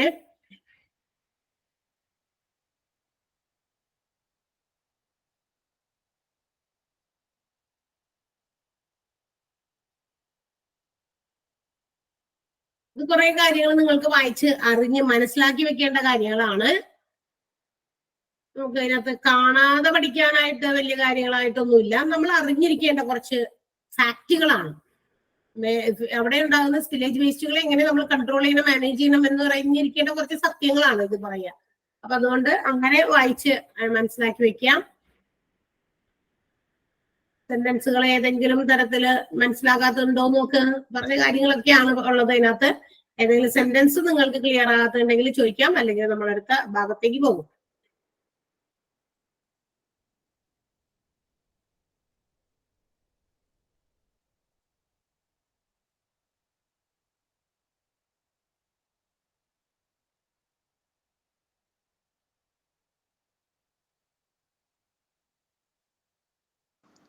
കഴിഞ്ഞു പോയി. ഓക്കെ, അപ്പൊ ഇനി നമുക്ക് പഠിക്കാനുള്ളത് what are the risks or dangers associated with the spillage waste? ഈ സ്പില്ലേജ് വേസ്റ്റ് ഇങ്ങനെ വരുന്നത് കൊണ്ട് അതിന്റെ പിന്നിലുള്ള വലിയ പ്രശ്നങ്ങൾ അല്ലെങ്കിൽ നമ്മൾ നേരിടാൻ പോകുന്ന വലിയ ഡേഞ്ചേഴ്സ്, ഹസാർഡ്സ് എന്ന് പറഞ്ഞാൽ ഡേഞ്ചേഴ്സ്, അപകടങ്ങൾ, റിസ്കുകൾ എന്തൊക്കെയാണെന്നാണ് ഈ സ്പില്ലേജ് വേസ്റ്റ് കൊണ്ട് നമ്മൾ ഫേസ് ചെയ്യേണ്ടി വരുന്നത് എന്നാണ്. അപ്പൊ നമുക്ക് ഓരോന്ന് 1 by 1 ആയിട്ട് നോക്കാം. Which are the risk or hazards associated with spillage waste? അത് നമ്പർ ഇട്ട് അവിടെ തന്നിട്ടുണ്ട്. എത്ര ഉണ്ട്? 6 റിസ്കുകളാണ് നമ്മൾ ഫേസ് ചെയ്യേണ്ടി വരിക ഇത്തരം സ്പില്ലേജ് വേസ്റ്റ് എന്താ പറയാ ഹോസ്പിറ്റൽസിൽ കൂടിക്കഴിഞ്ഞാൽ, അല്ലെങ്കിൽ അത് സ്പില്ല് ചെയ്ത് പോയി കഴിഞ്ഞാൽ, ലീക്ക് ചെയ്ത് പോയി കഴിഞ്ഞാൽ ഉണ്ടാകാവുന്ന നമുക്ക് ഫേസ് ചെയ്യേണ്ടി വരുന്ന അപകടങ്ങളെ കുറിച്ചിട്ടാണ് പറയാൻ പോണെ. First one is infection. നമുക്കറിയാലോ ഇൻഫെക്ഷൻ, അതായത് ഇത്തരം ചില അസുഖങ്ങളൊക്കെ ഉണ്ട് പെട്ടെന്ന് ഇങ്ങനെ സ്പ്രെഡ് ചെയ്യുന്ന, കണ്ടാമിനേറ്റ് ചെയ്യുന്ന, ഇൻഫെക്ഷസ് ആകുന്ന ഒരുപാട് അസുഖങ്ങളുണ്ട്. അത്തരം അസുഖങ്ങളൊക്കെ ഇതുപോലെ എന്താ പറയാ ചില ആളുകളുടെ, അത്തരം രോഗങ്ങളുള്ള ആളുകളുടെ ശരീരത്തിൽ നിന്നും ബ്ലഡോ അല്ലെങ്കിൽ ബോഡി ഫ്ലൂയിഡ്സുകളോ ഒക്കെ, പലതരത്തിലുള്ള ഫ്ലൂയിഡുകളുണ്ട്, വിയർപ്പ് അല്ലെങ്കിൽ മറ്റ് തരത്തിലുള്ള ഇഷ്ടംപോലെ ഉണ്ടല്ലോ അല്ലെ, നമ്മള് കഫക്കെട്ടൊക്കെ വരുമ്പോ ഉണ്ടാകുന്നത്, അങ്ങനെയുള്ള സാധനം ഒത്തിരി ഉണ്ട്. അപ്പൊ അത്തരം ഫ്ലൂയിഡുകളൊക്കെ നമ്മുടെ ശരീരത്തിൽ നിന്ന് പുറന്തള്ളപ്പെടുമ്പോ അതൊക്കെ സൂക്ഷിച്ച് എവിടെയെങ്കിലും ഒക്കെ വെച്ചിട്ടുണ്ടെങ്കിൽ, ഏതെങ്കിലും എന്താ പറയാ കണ്ടെയ്നേഴ്സിൽ സൂക്ഷിച്ചു വെക്കുമ്പോ അത് ലീക്ക് ചെയ്ത് വന്നു കഴിഞ്ഞാൽ അതിനകത്ത് ഒത്തിരി രോഗാണുക്കൾ അല്ലെ, രോഗകാരികള്, ഒത്തിരി പാത്തോജൻസ് ഒക്കെ അതിനകത്ത് ഉണ്ടാകാനായിട്ടുള്ള സാധ്യതകളുണ്ട്. സോ അതിനെയൊക്കെ നമ്മൾ എന്ത് ചെയ്യണം? ഇതുപോലെയുള്ള സാധനങ്ങളൊക്കെ ലീക്ക് ചെയ്ത് കഴിഞ്ഞാൽ ഇതൊക്കെ പെട്ടെന്ന് തന്നെ അത് ക്ലിയർ ചെയ്യണം, അത് ക്ലീൻ ചെയ്യണം, അതൊക്കെ ഡിസ്കാർഡ് ചെയ്യണം എന്നുള്ളതാണ്.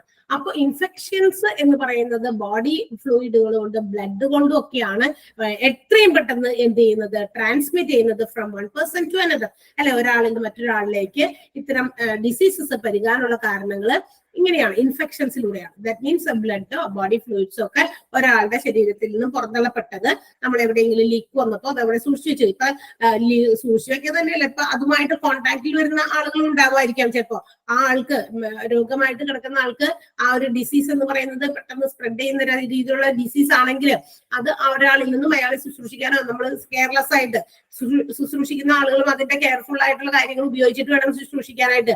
അല്ലെങ്കിൽ എന്തൊരു നമ്മളിലേക്ക് പടരും. നമുക്കറിയാലോ, കുറച്ച് നാളുകൾക്ക് മുമ്പൊക്കെ നമ്മള് കൊറോണയൊക്കെ വന്നു കഴിഞ്ഞപ്പോ കൊറോണ വന്നിരിക്കുന്ന ആളുകളെ കാണുന്നത് പോലെ കാണുമ്പോ കണ്ണിൽ കൂടി ഇങ്ങനെ പടരുന്നതായിട്ട് വിചാരിച്ചിട്ടാന്ന് തോന്നുന്നുണ്ട്. അതുപോലെ നമുക്ക് പേടിയായിരുന്നു. കുറെ കഴിഞ്ഞ് കഴിഞ്ഞപ്പോ നമുക്കതൊരു ഹാബിറ്റ് ആയിട്ട് മാറി. അപ്പൊ പിന്നെ നമുക്ക് പേടിയൊക്കെ മാറി അല്ലെ. ആദ്യമൊക്കെ വീടിന്റെ ജനലൊക്കെ അകത്തേക്ക് കൂടി കൊറോണ കയറി വരും എന്നൊക്കെ എന്താ പറയാ വിശ്വസിച്ചിരുന്ന ഒരു സമയം ആദ്യ കാലഘട്ടങ്ങളിൽ ഉണ്ടായിരുന്നു, കൊറോണയ്ക്ക് ഇറങ്ങിയ സമയത്ത്.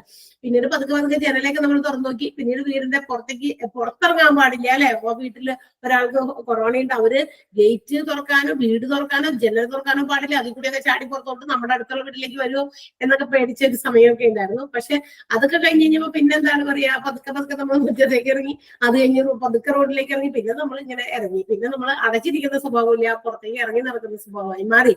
അപ്പൊ നമ്മളത് മനസ്സിലാക്കി. എങ്കിലും ഇത്തരം ഡിസീസസിൽ ഉള്ള ആളുകളിലേക്ക് കോൺടാക്റ്റിൽ വരുമ്പോ അത് ത്രൂ എയറിലൂടെ പകരുന്നതുണ്ട്, നമ്മളുടെ എന്താ പറയാ കമ്മ്യൂണിക്കേഷനിലൂടെ, കൈ കാലൊക്കെ ഇങ്ങനെ ടച്ച് ചെയ്തലുകൾ വരുന്നതുണ്ട്. അപ്പൊ പല രീതിയിലുണ്ട്. നമ്മൾ എന്താ പറയാ സ്നീസ് ചെയ്യുമ്പോഴോ അല്ലെങ്കിൽ കഫ് ചെയ്യുമ്പോഴോ ചുമയ്ക്കുമ്പോഴോ തുമ്മുമ്പോഴൊക്കെയാണ് അതിന്റെ അണുക്കളൊക്കെ പടരുക. അങ്ങനെയൊക്കെ വരുള്ളൂ. അല്ലാതെ മറ്റതൊക്കെ നമുക്ക് വിശ്വാസം, നമുക്കറിയില്ലാത്തത് കൊണ്ട്, അറിവില്ലായ്മയായിരുന്നു അന്നത്തെ കാലത്ത്. പക്ഷെ അത് കഴിഞ്ഞ് ഇപ്പൊ നമ്മൾ മനസ്സിലായി എങ്ങനെയാണ് സ്പ്രെഡ് ചെയ്യാന്ന്. അപ്പൊ ഇതുപോലെ ഇൻഫെക്റ്റഡ് ആയിട്ടുള്ള ഒരു പേഷ്യന്റിന്റെ ഒരു ഡിസീസസ് മറ്റൊരാളിലേക്ക് പെട്ടെന്ന് ട്രാൻസ്മിറ്റ് ചെയ്യപ്പെടുന്നത് ബ്ലഡ് ആൻഡ് ബോഡി ഫ്ലൂയിഡ്സ് മുഖേന തന്നെയാണ്. സച്ചാസ് പല രോഗങ്ങൾ അതിനെ കുറിച്ച് പറയുന്നുണ്ട്. അങ്ങനെ സ്പ്രെഡ് ചെയ്യുന്ന ചില രോഗങ്ങളാണ് HIV, hepatitis B and C. B ഉണ്ട്, C ഉണ്ട് കേട്ടോ. ഹെപ്പറ്റൈറ്റിസ് B എന്ന് പറയുന്നത് ഹെപ്പറ്റൈറ്റിസ് B വൈറസ്, അത് എന്താ പറയാ ലിവറിന് ഇൻഫെക്റ്റഡ് ആക്കുന്ന ഒരു അസുഖമാണ്. ലിവറിലാണ് അതിന്റെ അസുഖങ്ങൾ വരിക. ഹെപ്പറ്റൈറ്റിസ് C എന്ന് പറയുന്നത് അതും ഒരു വൈറൽ ഇൻഫെക്ഷൻ തന്നെയാണ്. ദാറ്റ് കോസസ് അതിന് ലിവറിൽ ഒരു തരം സ്വെല്ലിംഗ് ഉണ്ടാകുക, ലിവറിൽ നീർക്കെട്ട് വരുന്നത് ഒരവസ്ഥയാണ്. അത് അങ്ങനെയുള്ള അസുഖങ്ങളൊക്കെ പെട്ടെന്ന് എന്താ പറയാ ഒരാളിൽ നിന്ന് മറ്റൊരാളിലേക്ക് ട്രാൻസ്മിറ്റ് ചെയ്യാനായിട്ടുള്ള സാധ്യതകളുണ്ട്.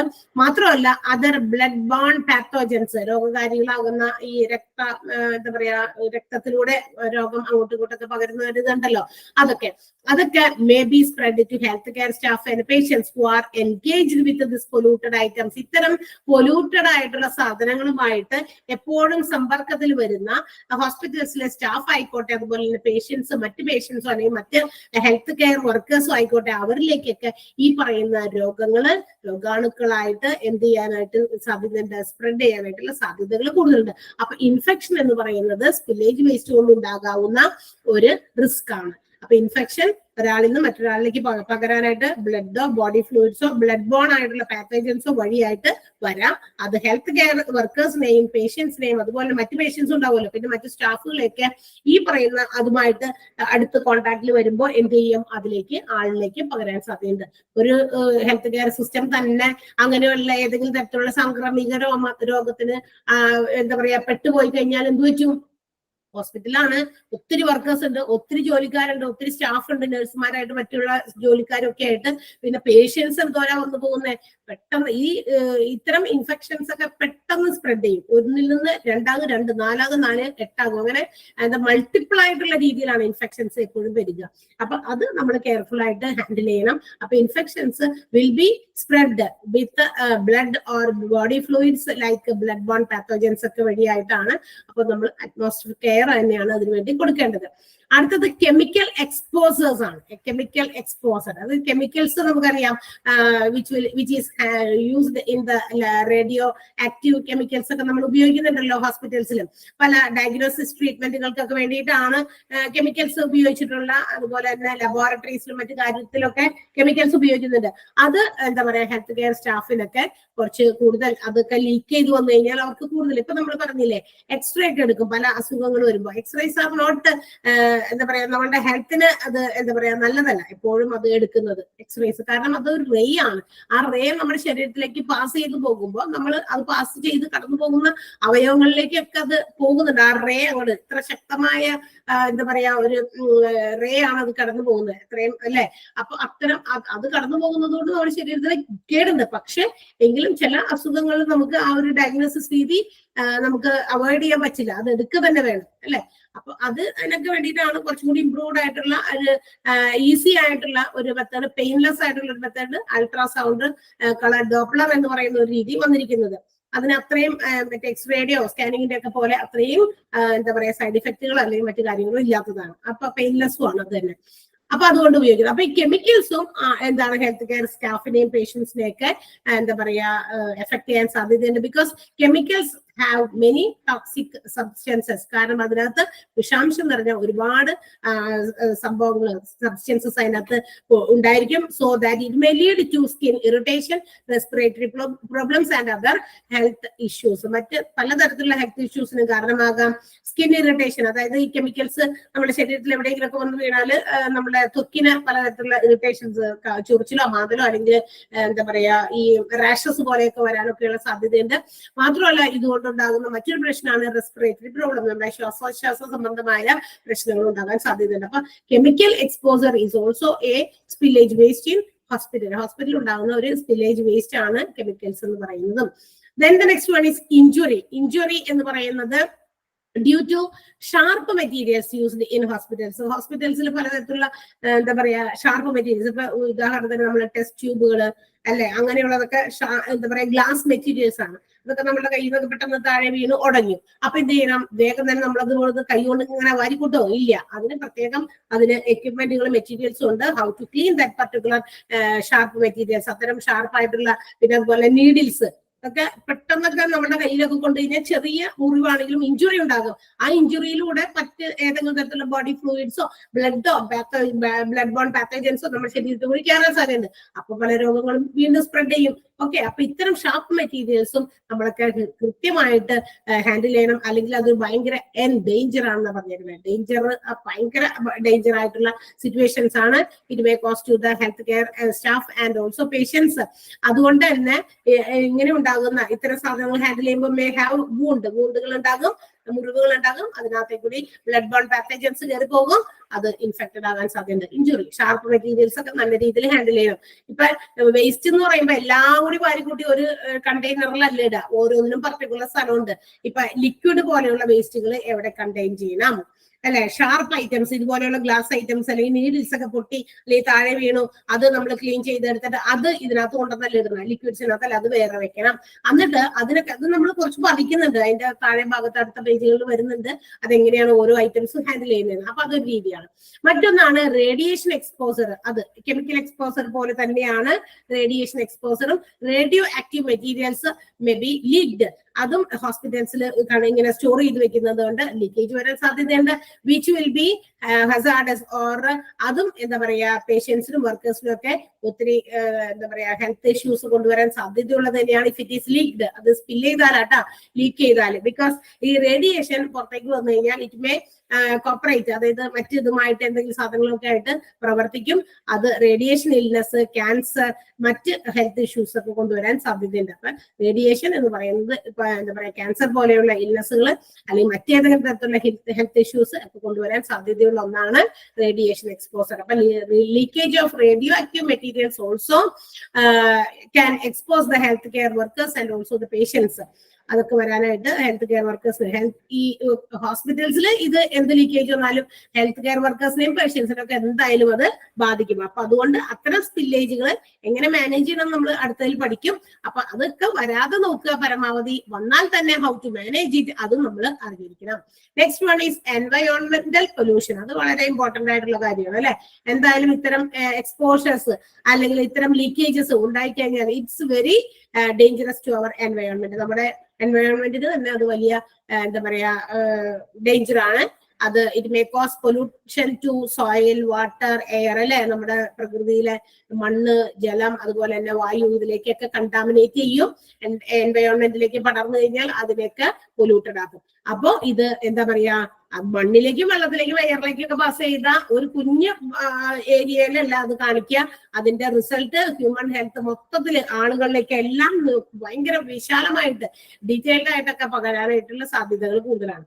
അപ്പോ എൻവയോൺമെന്റൽ പൊല്യൂഷൻ എന്ന് പറയുന്നതും ലീക്കേജ് കൊണ്ട് ഉണ്ടായിക്കഴിഞ്ഞാൽ അത് മൊത്തം എൻവയോൺമെന്റിനെ തന്നെ ബാധിക്കും, ഹ്യൂമൻ ഹെൽത്തിനെ ബാധിക്കും. അവിടുത്തെ സ്റ്റാഫിനെ മാത്രമല്ല ഹ്യൂമൻ ഹെൽത്തിനെ ബാധിക്കും. അതാണ് പ്രത്യേകത. ഓക്കെ, അപ്പൊ അത് ഒരു ലീക്കേജ് കൊണ്ടുണ്ടാകുന്ന മറ്റൊരു ഡേഞ്ചർ ആണ്.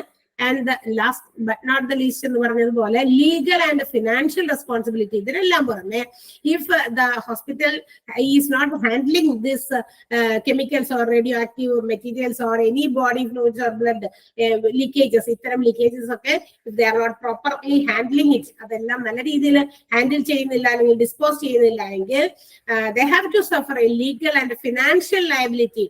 ഇവർക്കെതിരെ എന്തുണ്ടാകും, ചിലപ്പോൾ നിയമപരമായ നടപടികൾ എടുക്കേണ്ടി വരും അത്തരം ഹോസ്പിറ്റൽസിനെതിരെ, അല്ലെങ്കിൽ ഫിനാൻഷ്യൽ അവർക്ക് നഷ്ടങ്ങൾ നേരിടേണ്ടി വരും. കാരണം ഇത് കൊണ്ടുണ്ടാകുന്ന എന്തെങ്കിലും തരത്തിലുള്ള എൻവയോൺമെന്റ് പൊല്യൂഷനോ ആളുകളുടെ ആരോഗ്യത്തിലോ എന്തെങ്കിലും തരത്തിലുള്ള ഇത് വന്നു കഴിഞ്ഞാൽ, ഡേഞ്ചർ വന്നു കഴിഞ്ഞാൽ അത് ഗവൺമെന്റ് ഇടപെടേണ്ടി വരും. ഇടപെട്ട് അവരിൽ നിന്നും ഫൈനുകളൊക്കെ ഈടാക്കേണ്ടി വരും. അപ്പൊ ഫിനാൻഷ്യൽ നഷ്ടങ്ങൾ വരെ, ബാധ്യതകൾ വരെ ഹോസ്പിറ്റൽസിൽ വരാൻ സാധ്യതയുണ്ട് ഇത്തരം ലീക്കേജ് കൊണ്ട്. അപ്പൊ spillage waste has to be controlled or managed. ഒരു പരിധി വരെ, ലിമിറ്റ് വരെ ഇത് കൺട്രോൾ ചെയ്യണം. അത് കൺട്രോൾ ചെയ്യാനായിട്ട് നമ്മൾ ഏതൊക്കെ ഭാഗമാണ് കൺട്രോൾ ചെയ്യേണ്ടതെന്നാണ് ഈ പറഞ്ഞ. ഇൻഫെക്ഷൻസ് പെരുകാൻ സാധ്യതകളുണ്ട്, കെമിക്കൽ എക്സ്പോസേഴ്സ് ലീക്ക് ചെയ്യാൻ സാധ്യതയുണ്ട്, injuries using while using sharp materials ഒക്കെ താഴെ വീണൊക്കെ ഉടഞ്ഞു പോകുമ്പോൾ അതൊക്കെ കറക്റ്റ് ആയിട്ട് പ്രോപ്പറായിട്ട് ഡിസ്കാർഡ് ചെയ്തില്ലെങ്കിൽ അതിൽ നിന്നുണ്ടാകുന്ന വൂണ്ടുകൾ, അത് ബ്ലഡ് ബോൺ പാത്തോജൻസ് കയറി ഡിസീസസ്, ഇൻഫെക്ഷൻസ് കൂടുതൽ വരുത്താൻ സാധ്യതയുണ്ട്. റേഡിയേഷൻ എക്സ്പോസർ, പിന്നെ എന്താ പറയാ എൻവയോൺമെന്റൽ pollution, legal and financial responsibilities വരുത്താനും ഇത്തരം ഡേഞ്ചേഴ്സ് ഇതിന്റെ പിന്നിലുണ്ട് എന്നുള്ളതാണ്.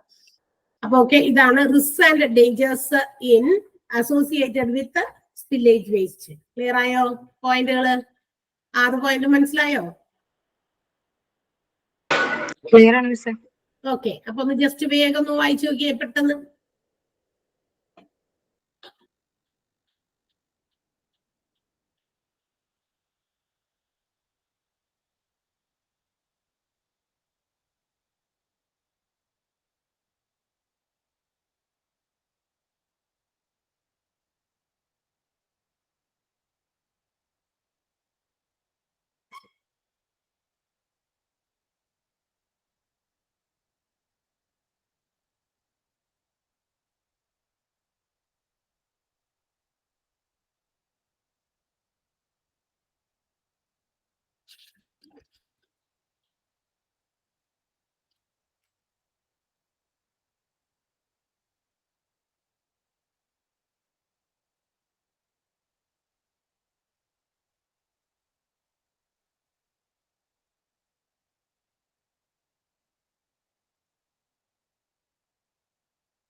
ഓക്കെ, മനസ്സിലായല്ലോ. അടുത്തൊരു ചെറിയ ടോപ്പിക് കൂടി എടുക്കാം. Sources of leakage waste in hospital. കുറച്ചുള്ളൂ അല്ലേ?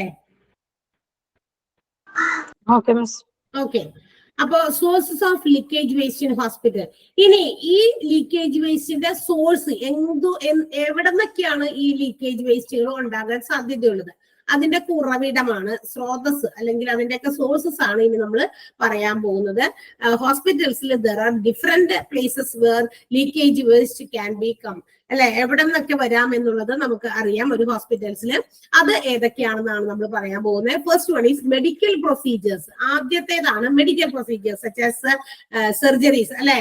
അതായത് ബ്ലഡ് ട്രാൻസ്ഫ്യൂഷൻസ്, ബ്ലഡ് കയറ്റി ഇറക്കുക ഒക്കെ ചെയ്യുക, അല്ലെങ്കിൽ സർജറി നടത്തുക, ഡയാലിസിസ് ചെയ്യുക. There will be A risk of leakage.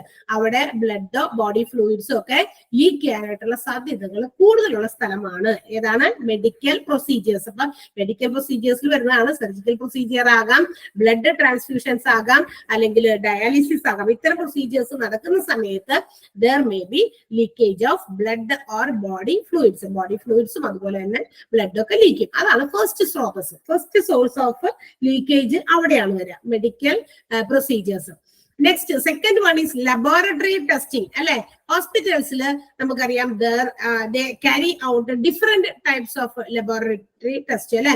ഒത്തിരി ലാബ് ടെസ്റ്റുകൾ ഹോസ്പിറ്റൽസിൽ നടക്കാറുണ്ട്. സച്ച് ആസ് ബ്ലഡ്, യൂറിന്, ബോഡി ഫ്ലൂയിഡ്സ് ഒക്കെ. നമ്മുടെ ശരീരത്തിലെ ഏതെങ്കിലും തരത്തിലുള്ള ദ്രവങ്ങൾ എടുത്തു അത് ടെസ്റ്റ് ചെയ്യേണ്ടി വരും. പല രോഗങ്ങളെ ബേസ് ചെയ്തിട്ടാണ് ഇത് എടുക്കുക. ചിലപ്പോൾ ബ്ലഡ് ആയിരിക്കും എടുക്കുക, ചിലപ്പോൾ യൂറിൻ ആയിരിക്കും, മറ്റേതെങ്കിലും തരത്തിലുള്ള ഫ്ലൂയിഡുകളായിരിക്കും ശരീരത്തിൽ നിന്ന് എടുത്തിട്ട് എന്ത് ചെയ്യുന്നത് ലാബ് ടെസ്റ്റിന് വേണ്ടി കൊടുക്കുക. ഈ ടെസ്റ്റുകൾ എന്താ പറയാ, നമ്മൾ കെമിക്കൽസ് ഉപയോഗിച്ച് അവർ ടെസ്റ്റ് ചെയ്യുമ്പോൾ അവിടെ എന്താണ് പറയാ, ഡേഞ്ചറസ് മെറ്റീരിയൽസ്, ആ കെമിക്കൽസ് ആണ് എന്താ പറയാ നമ്മൾ ഉപയോഗിക്കുന്ന കെമിക്കൽസ് ഇല്ല ടെസ്റ്റ് നടത്താൻ വേണ്ടിയിട്ട്. അത്തരം കെമിക്കൽസ് എന്ത് ചെയ്യാൻ സാധ്യതയുണ്ട്, ലീക്ക് ചെയ്യാനായിട്ട് സാധ്യതയുണ്ട്. While they are making the test, lab ടെസ്റ്റുകൾ നടത്തുമ്പോൾ ഈ കെമിക്കൽസ് ലീക്ക് ചെയ്യാനുള്ള സാധ്യത കൂടുതലാണ്.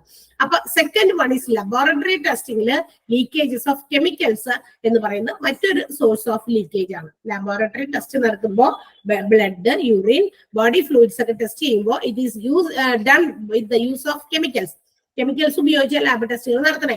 അപ്പൊ തീർച്ചയായിട്ടും ദർ വിൽ ബി ലീക്കേജ്. അപ്പൊ അവിടെ ലീക്കേജ് ഉണ്ടാകുന്നു.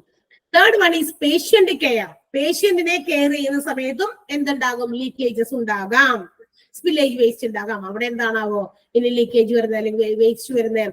അതെ, അവിടെ വരും. ബെഡ് ലീനനൊക്കെ മാറ്റുക, ക്ലീൻ ചെയ്യുക. അതായത് അവിടെയൊക്കെ ബെഡിൽ ഇട്ടിരിക്കുന്ന ഷീറ്റ്, പില്ലോ കവേഴ്സ്, അങ്ങനെയൊക്കെയുള്ള സാധനങ്ങളൊക്കെ ചേഞ്ച് ചെയ്യുന്ന സമയത്ത്, ബെഡ് ചേഞ്ച് ചെയ്യുന്ന സമയത്ത് ബെഡ് പാൻസ്, അതായത് ചില രോഗികൾക്ക് തീരെ കിടപ്പായിരിക്കും, they cannot go for toilet or anything. അവർക്ക് യൂറിൻ പാസ് ചെയ്യാനോ ടോയ്ലറ്റിലേക്കൊക്കെ എളുപ്പം ഒറ്റയ്ക്ക് പോകാൻ പറ്റില്ല. സോ അവർക്ക് ബെഡ് പാൻ കൊടുത്തിട്ടുണ്ടായിരിക്കും യൂറിനൊക്കെ പാസ് ചെയ്യാനായിട്ട്. അപ്പൊ അത് ചേഞ്ച് ചെയ്യുന്ന സമയത്ത് എടുത്തോണ്ടൊക്കെ പോകുമല്ലോ, അവിടെ നിന്ന് അത് റിമൂവ് ചെയ്ത് അത് ഫില്ലായി കഴിയുമ്പോൾ അത് എന്ത് ചെയ്യണം, ഡിസ്പോസ് ചെയ്ത് കളയണം. അപ്പൊ അതിന് വേണ്ടിയിട്ടൊക്കെ എടുക്കുമ്പോഴൊക്കെ ചിലപ്പോ ചെറുതൊക്കെ ചില ഒരു ഡ്രോപ്പ് ഒക്കെ വീണാലും മതിയല്ലോ. അപ്പൊ അങ്ങനെ പോകും. അപ്പൊ അതൊക്കെ നമ്മൾ എന്ത് ചെയ്യുന്നു, ക്ലീൻ ചെയ്യുന്ന സമയത്ത്. അതുപോലെ രോഗിയെ ക്ലീൻ ചെയ്യുന്ന സമയത്ത് അയാളുടെ ശരീരത്തിൽ നിന്നുണ്ടാകുന്ന ഏതെങ്കിലും തരത്തിലുള്ള ഫ്ലൂയിഡ് പുറത്തു വരുമ്പോൾ ഇതൊക്കെ ലീക്കേജ് ഓഫ് ബോഡി ഫ്ലൂയിഡ്സ് ആണ്, അല്ലെങ്കിൽ മറ്റു മെറ്റീരിയൽസ് ആണ്. അത് ഒക്കെ നമ്മുടെ ശരീരത്തിലേക്ക്, അത് ചെയ്യുന്ന ആളുകളുടെ ശരീരത്തിലേക്ക് സ്പ്രെഡ് ചെയ്യാനായിട്ട് സാധ്യതയുണ്ട്. അത് ഡേഞ്ചറസ് ആണ്. അപ്പോൾ ലീക്കേജ് പേഷ്യന്റ് കെയറിന്റെ സമയത്തും ലീക്കേജസ് ഉണ്ടാകുന്നുണ്ട്, സ്പില്ലേജ് വരുന്നുണ്ട്. അത് ബോഡി ഫ്ലൂയിഡ്സ് ആണ്. While they R caring the patient, bed change ചെയ്യാൻ, ക്ലിയറിംഗ് ദ ബെഡ് പാൻസ്, പിന്നെ ഹെൽപ്പിംഗ് ദ പേഴ്സണൽ ക്ലീനിനെസ്, അങ്ങനെയുള്ള സമയത്തൊക്കെ റിസ്ക് ആണ്. Then handling and disposal of medical waste. നമ്മൾ പറഞ്ഞു മെഡിക്കൽ വേസ്റ്റ് ഒത്തിരി ഉണ്ട്. Hospitals create many medical waste, ഒത്തിരി മെഡിക്കൽ വേസ്റ്റ് ക്രിയേറ്റ് ചെയ്യുന്ന ഒരു സ്ഥലമാണ് ഇത് ഹോസ്പിറ്റൽസ് എന്ന് പറയുന്നത്. അതിനകത്ത് മൂർച്ചയേറിയതുണ്ടാകും, നീഡിൽസ്, അല്ലെങ്കിൽ എന്തെങ്കിലുമൊക്കെ പൊട്ടിയ കഷ്ണങ്ങൾ, ചില്ലിന്റെ ഒക്കെ, അപ്പൊ ഷാപ്സ്, പിന്നെ കണ്ടാമിനേറ്റഡ് ഡ്രസ്സിങ്സ്. ഏതെങ്കിലും ഒരു രോഗിയുടെ എന്താ പറയാ, ഇൻഫെക്റ്റഡ് ആയിട്ടുള്ള രോഗി, ഒത്തിരി ഇൻഫെക്ഷൻസ് ആയിട്ടുള്ള ഡിസീസ്, പകർച്ചവ്യാധി രോഗമുള്ള ഒരു രോഗിയുടെ ഡ്രസ്സൊക്കെ അത് കണ്ടാമിനേറ്റഡ് ആയിരിക്കും. അയാൾ ഉപയോഗിച്ചതാണെങ്കിൽ അതിനകത്തും അണു നിറഞ്ഞിട്ടുണ്ടാകും, അല്ലെ, അണുക്കൾ ഉണ്ടായിരിക്കും. അത്തരം ഡ്രസ്സിങ്സ് എടുത്തുകൊണ്ട് പോകുമ്പോൾ, അല്ലെങ്കിൽ മറ്റെന്തെങ്കിലും തരത്തിലുള്ള ഡേഞ്ചറസ് ആയിട്ടുള്ള മെറ്റീരിയൽസ് ഹാൻഡിൽ ചെയ്യുമ്പോൾ അതൊക്കെ ഇംപ്രോപ്പർ ആയിട്ടാണ്, നല്ല രീതിയിലല്ല, ശരിയായ രീതിയിൽ ഹാൻഡിൽ ചെയ്യാതെ വളരെ അലസമായിട്ട് അല്ലെ, ഭയങ്കര ലേസി ആയിട്ട് നമ്മൾ അതിനെ ഹാൻഡിൽ ചെയ്യുമ്പോഴാണ് അത് എന്ത് ചെയ്യുക, ലീക്കേജ് വരാൻ സാധ്യതയുണ്ട്. ഇപ്പൊ നമ്മൾ ഒരു കണ്ടാമിനേറ്റഡ് ഒരു ഡ്രസ്സ് എടുത്തുകൊണ്ട് പോരാണ്, അപ്പൊ അതിനകത്ത് ഒരു എന്തെങ്കിലും തരത്തിലുള്ള ഒരു രോഗം വന്ന ഒരാളുടെയാണ്, അപ്പൊ അതിനകത്ത് വല്ല ബോഡി ഫ്ലൂയിഡ് ഉണ്ട്, നമ്മൾ അതിങ്ങനെ ക്യാരി ചെയ്ത് ഒരു സ്ഥലത്ത് നിന്ന് മറ്റൊരു സ്ഥലത്തേക്ക് കൊണ്ടുപോകുമ്പോൾ അപ്പൊ ചിലപ്പോൾ താഴേക്ക് വീഴാൻ സാധ്യതയുണ്ട്, അതിലൂടെ ചവിട്ടി നടക്കുന്ന ആളുകളിലേക്ക് അത് സ്പ്രെഡ് ചെയ്യാൻ സാധ്യതയുണ്ട് അല്ലെ. അപ്പൊ അതൊക്കെ ഹാൻഡിൽ ചെയ്യുമ്പോൾ കൃത്യമായിട്ട് ചെയ്യണം. അത് വെറുതെ എടുത്തോണ്ട് പോകാൻ പറ്റില്ല, അത് എന്തെങ്കിലും ഒരു കണ്ടെയ്ൻമെന്റിലേക്ക് ആക്കിയതിന് ശേഷം അത് കൊണ്ടുപോകുക, so that it will not leak. അത് ലീക്ക് ചെയ്ത് താഴേക്ക് വീഴാൻ സാധ്യത കുറവായിരിക്കും അങ്ങനെ വരുമ്പോൾ. അപ്പൊ അത് ഹാൻഡിൽ ചെയ്യുന്ന രീതി, കെയർ ചെയ്യുന്ന രീതി, അതിൽ നമ്മൾ കെയറിങ് ഇംപ്രോപ്പർ ആണെങ്കിൽ, പ്രോപ്പർ ആയിട്ടല്ല എങ്കിൽ ഇറ്റ് വിൽ കോസ് ലീക്കേജ് വരാനായിട്ട് സാധ്യതയുണ്ട് എന്നാണ്. അതാണ് handling and disposal of medical waste. Next one, maintenance and repair of medical എക്യുപ്മെന്റുകൾ. So we can see that the hospitals use different kinds of equipments and devices to treat a patient. പേഷ്യന്റുമാരെ നോക്കാനായിട്ടേ ഇഷ്ടംപോലെ എക്യുപ്മെന്റുകൾ അല്ലെങ്കിൽ devices നമ്മുടെ ഹോസ്പിറ്റൽസിൽ ഉപയോഗിക്കാറുണ്ട്. പക്ഷേ each and every equipments and this എന്താ പറയാ സാധനങ്ങളൊക്കെ, devices should be maintained and repaired properly. ഇത്തരം ഉപയോഗിക്കുന്ന സാധനങ്ങളൊക്കെ മെയിൻ്റനൻസ് ഒക്കെ വരുത്തി എപ്പോഴും റിപ്പയർ ചെയ്ത് തന്നെ അത് ഉപയോഗിക്കണം. പേഷ്യൻസിലേക്ക് ഉപയോഗിക്കുമ്പോൾ അത് റിപ്പയർ ചെയ്ത് ഉപയോഗിക്കണം. അല്ലാതെ എന്താ പറയാ ഇപ്പൊ എന്തെങ്കിലും തരത്തിൽ അതിന് കേട് വന്നു, നമ്മളത് എങ്ങനെയെങ്കിലുമൊക്കെ ആക്കിയിട്ട് കേടുകളൊന്നും എന്താ പറയാ കേട് മാറ്റാതെ നമ്മൾ ആ എക്യുപ്മെന്റ് വെച്ച് പേഷ്യൻസിനെ എന്തെങ്കിലും തരത്തിലുള്ള പ്രൊസീജിയേഴ്സോ സർജറിയോ ഒക്കെ നടത്തുകയാണെങ്കിൽ അതുകൊണ്ടുണ്ടാകാവുന്ന അത്തരം എക്യുപ്മെന്റ്സ് ഉപയോഗിക്കുന്നത് ഫലമായിട്ട് ഡേഞ്ചറസ് മെറ്റീരിയൽസ് എന്താ പറയാ ഉണ്ടാകാൻ സാധ്യതയുണ്ട്. അത് ലീക്കേജിന് കാരണമാകാൻ സാധ്യതയുണ്ട്. അപ്പൊ materials or equipments which are handled by the hospital authorities, ഹോസ്പിറ്റലിൽ ഉപയോഗിക്കുന്ന എല്ലാ തരത്തിലുള്ള എക്യുപ്മെന്റുകളും ഡിവൈസസും should be repaired and maintained properly. അത് നല്ല രീതിയിൽ മെയിൻറ്റെയിൻ ചെയ്യണം. റിപ്പയർ ചെയ്യേണ്ട സാധനങ്ങളൊക്കെ സമയാസമയങ്ങളിൽ റിപ്പയർ ചെയ്ത് തന്നെ ഉപയോഗിക്കണം. അതുമില്ലെങ്കിൽ there will cause leakage, അല്ലെങ്കിൽ ലീക്കേജിന് കാരണമാകാം. Then the last one, spills in the course of transport. ഈ സ്പില്ലേജുകൾ, വേസ്റ്റുകള് ഒരു സ്ഥലത്ത് നിന്ന് ചിലപ്പോൾ മറ്റൊരു സ്ഥലത്തേക്ക് കൊണ്ടുപോകുമ്പോൾ വേസ്റ്റ് മാത്രമല്ല, chemicals or any other materials are transported from one place to another. ഇപ്പൊ ലാബിൽ നിന്നും മറ്റ് സ്ഥലങ്ങളിലേക്ക്, ഹോസ്പിറ്റലിന്റെ മറ്റേതെങ്കിലും സ്ഥലത്തേക്ക് കൊണ്ടുപോകണം എന്ന് വിചാരിക്കുക, അല്ലെങ്കിൽ നമ്മുടെ ഹോസ്പിറ്റലിൽ if there is no facility to make that particular test, ഏതെങ്കിലും ഒരു പർട്ടിക്കുലർ ടെസ്റ്റ് നടത്താൻ നമ്മുടെ ഹോസ്പിറ്റലിൽ അതിനുള്ള സൗകര്യമില്ല, ഫെസിലിറ്റി ഇല്ല, and it should be gone out site, അവിടെ നിന്ന് വേറെ സ്ഥലത്തേക്ക് എവിടെയെങ്കിലും കൊണ്ടുപോയി വേണം അതൊന്ന് ചെയ്യാനായിട്ട്. അങ്ങനെ ട്രാൻസ്പോർട്ടേഷൻ സമയത്തും ലീക്കേജസ് വരാൻ സാധ്യതയുണ്ട്. അപ്പൊ ഒരു പ്ലേസിൽ നിന്നും ഹോസ്പിറ്റലിന്റെ ഇൻസൈഡിൽ തന്നെയാകാം, from the hospital to any other place, off സൈറ്റിലുള്ള ഏതെങ്കിലും സൈറ്റിലേക്ക് നമ്മൾ ലാബിൽ ഉപയോഗിക്കുന്ന സാധനങ്ങൾ കൊണ്ടുപോകുമ്പോഴാകാം they may cause ലീക്കേജ്, അവിടെയും ലീക്കേജസ് ഉണ്ടാകാനായിട്ട് സാധ്യതയുണ്ട്. അപ്പൊ ലീക്കേജ് ഉണ്ടാകുന്ന ആ ഒരു പ്രത്യേക സാഹചര്യങ്ങളും സ്ഥലങ്ങളുമാണ് നമ്മളിപ്പോ പറഞ്ഞത്. മെഡിക്കൽ പ്രൊസീജിയേഴ്സ്, സർജറീസ് ഒക്കെ നടക്കുമ്പോൾ ലബോറട്ടറി ടെസ്റ്റിങ്ങിൽ കെമിക്കൽസ് യൂസ് ചെയ്താണ് ടെസ്റ്റ് നടത്തുക അന്നേരം, പിന്നെ പേഷ്യന്റിനെ കെയർ ചെയ്യുന്ന സമയത്ത് അവരെ തിരിച്ചു മറിച്ച് കിടത്തുമ്പോൾ അവരുടെ ബോഡി ഫ്ലൂയിഡുകളോ അവർക്ക് ഉപയോഗിക്കുന്ന ബെഡ് പാൻസ് നമ്മൾ ചേഞ്ച് ചെയ്യുമ്പോഴൊക്കെ ഉണ്ടാകാം. പിന്നെ handling of disposal of medical waste handle ചെയ്യുമ്പോൾ, പിന്നെ എന്താ പറയാ maintenance and repair of medical എക്യുപ്മെന്റുകളൊക്കെ റിപ്പയർ ചെയ്ത് മെയിൻറ്റെയിൻ ചെയ്ത് സൂക്ഷിക്കാതെ വരുമ്പോ, പിന്നെ സ്പിൽസ്, ഹോസ്പിറ്റലില് നമ്മൾ ഈ സാധനങ്ങളൊക്കെ അങ്ങോട്ടും ഇങ്ങോട്ടൊക്കെ ട്രാൻസ്ഫർ ചെയ്യുമ്പോൾ ഉണ്ടാകുന്ന, ട്രാൻസ്പോർട്ട് ചെയ്യുമ്പോൾ ഉണ്ടാകുന്ന സ്പിൽസ്, ഇതൊക്കെ മെഡിക്കൽ സ്പില്ലേജിന്റെ സോഴ്സസ് ആണ്. ഓക്കെ, ക്ലിയർ ആയോ?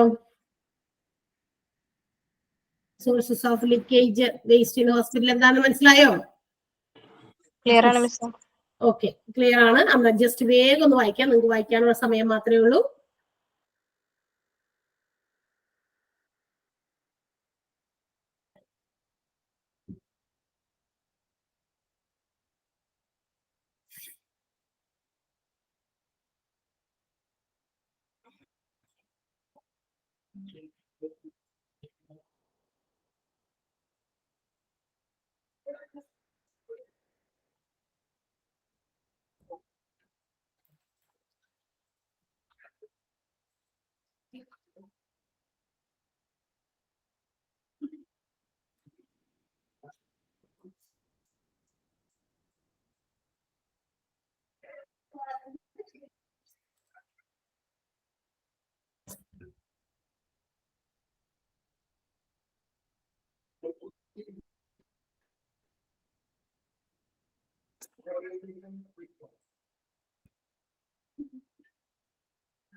അപ്പൊ വായിച്ചു കഴിഞ്ഞല്ലോ അല്ലേ? ക്ലിയർ ആണല്ലോ നോട്ട്? കഴിഞ്ഞു മിസ്സേ, ക്ലിയർ ആണ്. ഓക്കെ, അപ്പൊ ഇനി ആ നോട്ട് പ്രിന്റ് എടുക്കാത്തവര് അത് എടുത്തിട്ട് നന്നായിട്ട് വായിച്ചൊക്കെ നോക്കിയിട്ട് വരാട്ടാ. അപ്പൊ നമുക്ക് അടുത്ത ദിവസം കാണാം. നമുക്ക് ബാക്കിയുള്ള ചാപ്റ്റേഴ്സ് 2 ചാപ്റ്റർ ഞാൻ എടുക്കുന്നുണ്ട്, അപ്പൊ അത് തീർത്ത് തരാം. ഓക്കെ, നന്നായിട്ട് വായിച്ച് മനസ്സിലാക്കി ക്വസ്റ്റ്യൻസ് ഒക്കെ ഒന്ന് റെഫർ ചെയ്തോളട്ടാ. ഓക്കെ, ടീച്ചർ കയറേ, അടുത്ത ടീച്ചർ കയറും, ലക്ഷ്മി ടീച്ചർ കയറും ഇംഗ്ലീഷിന്. ബൈ.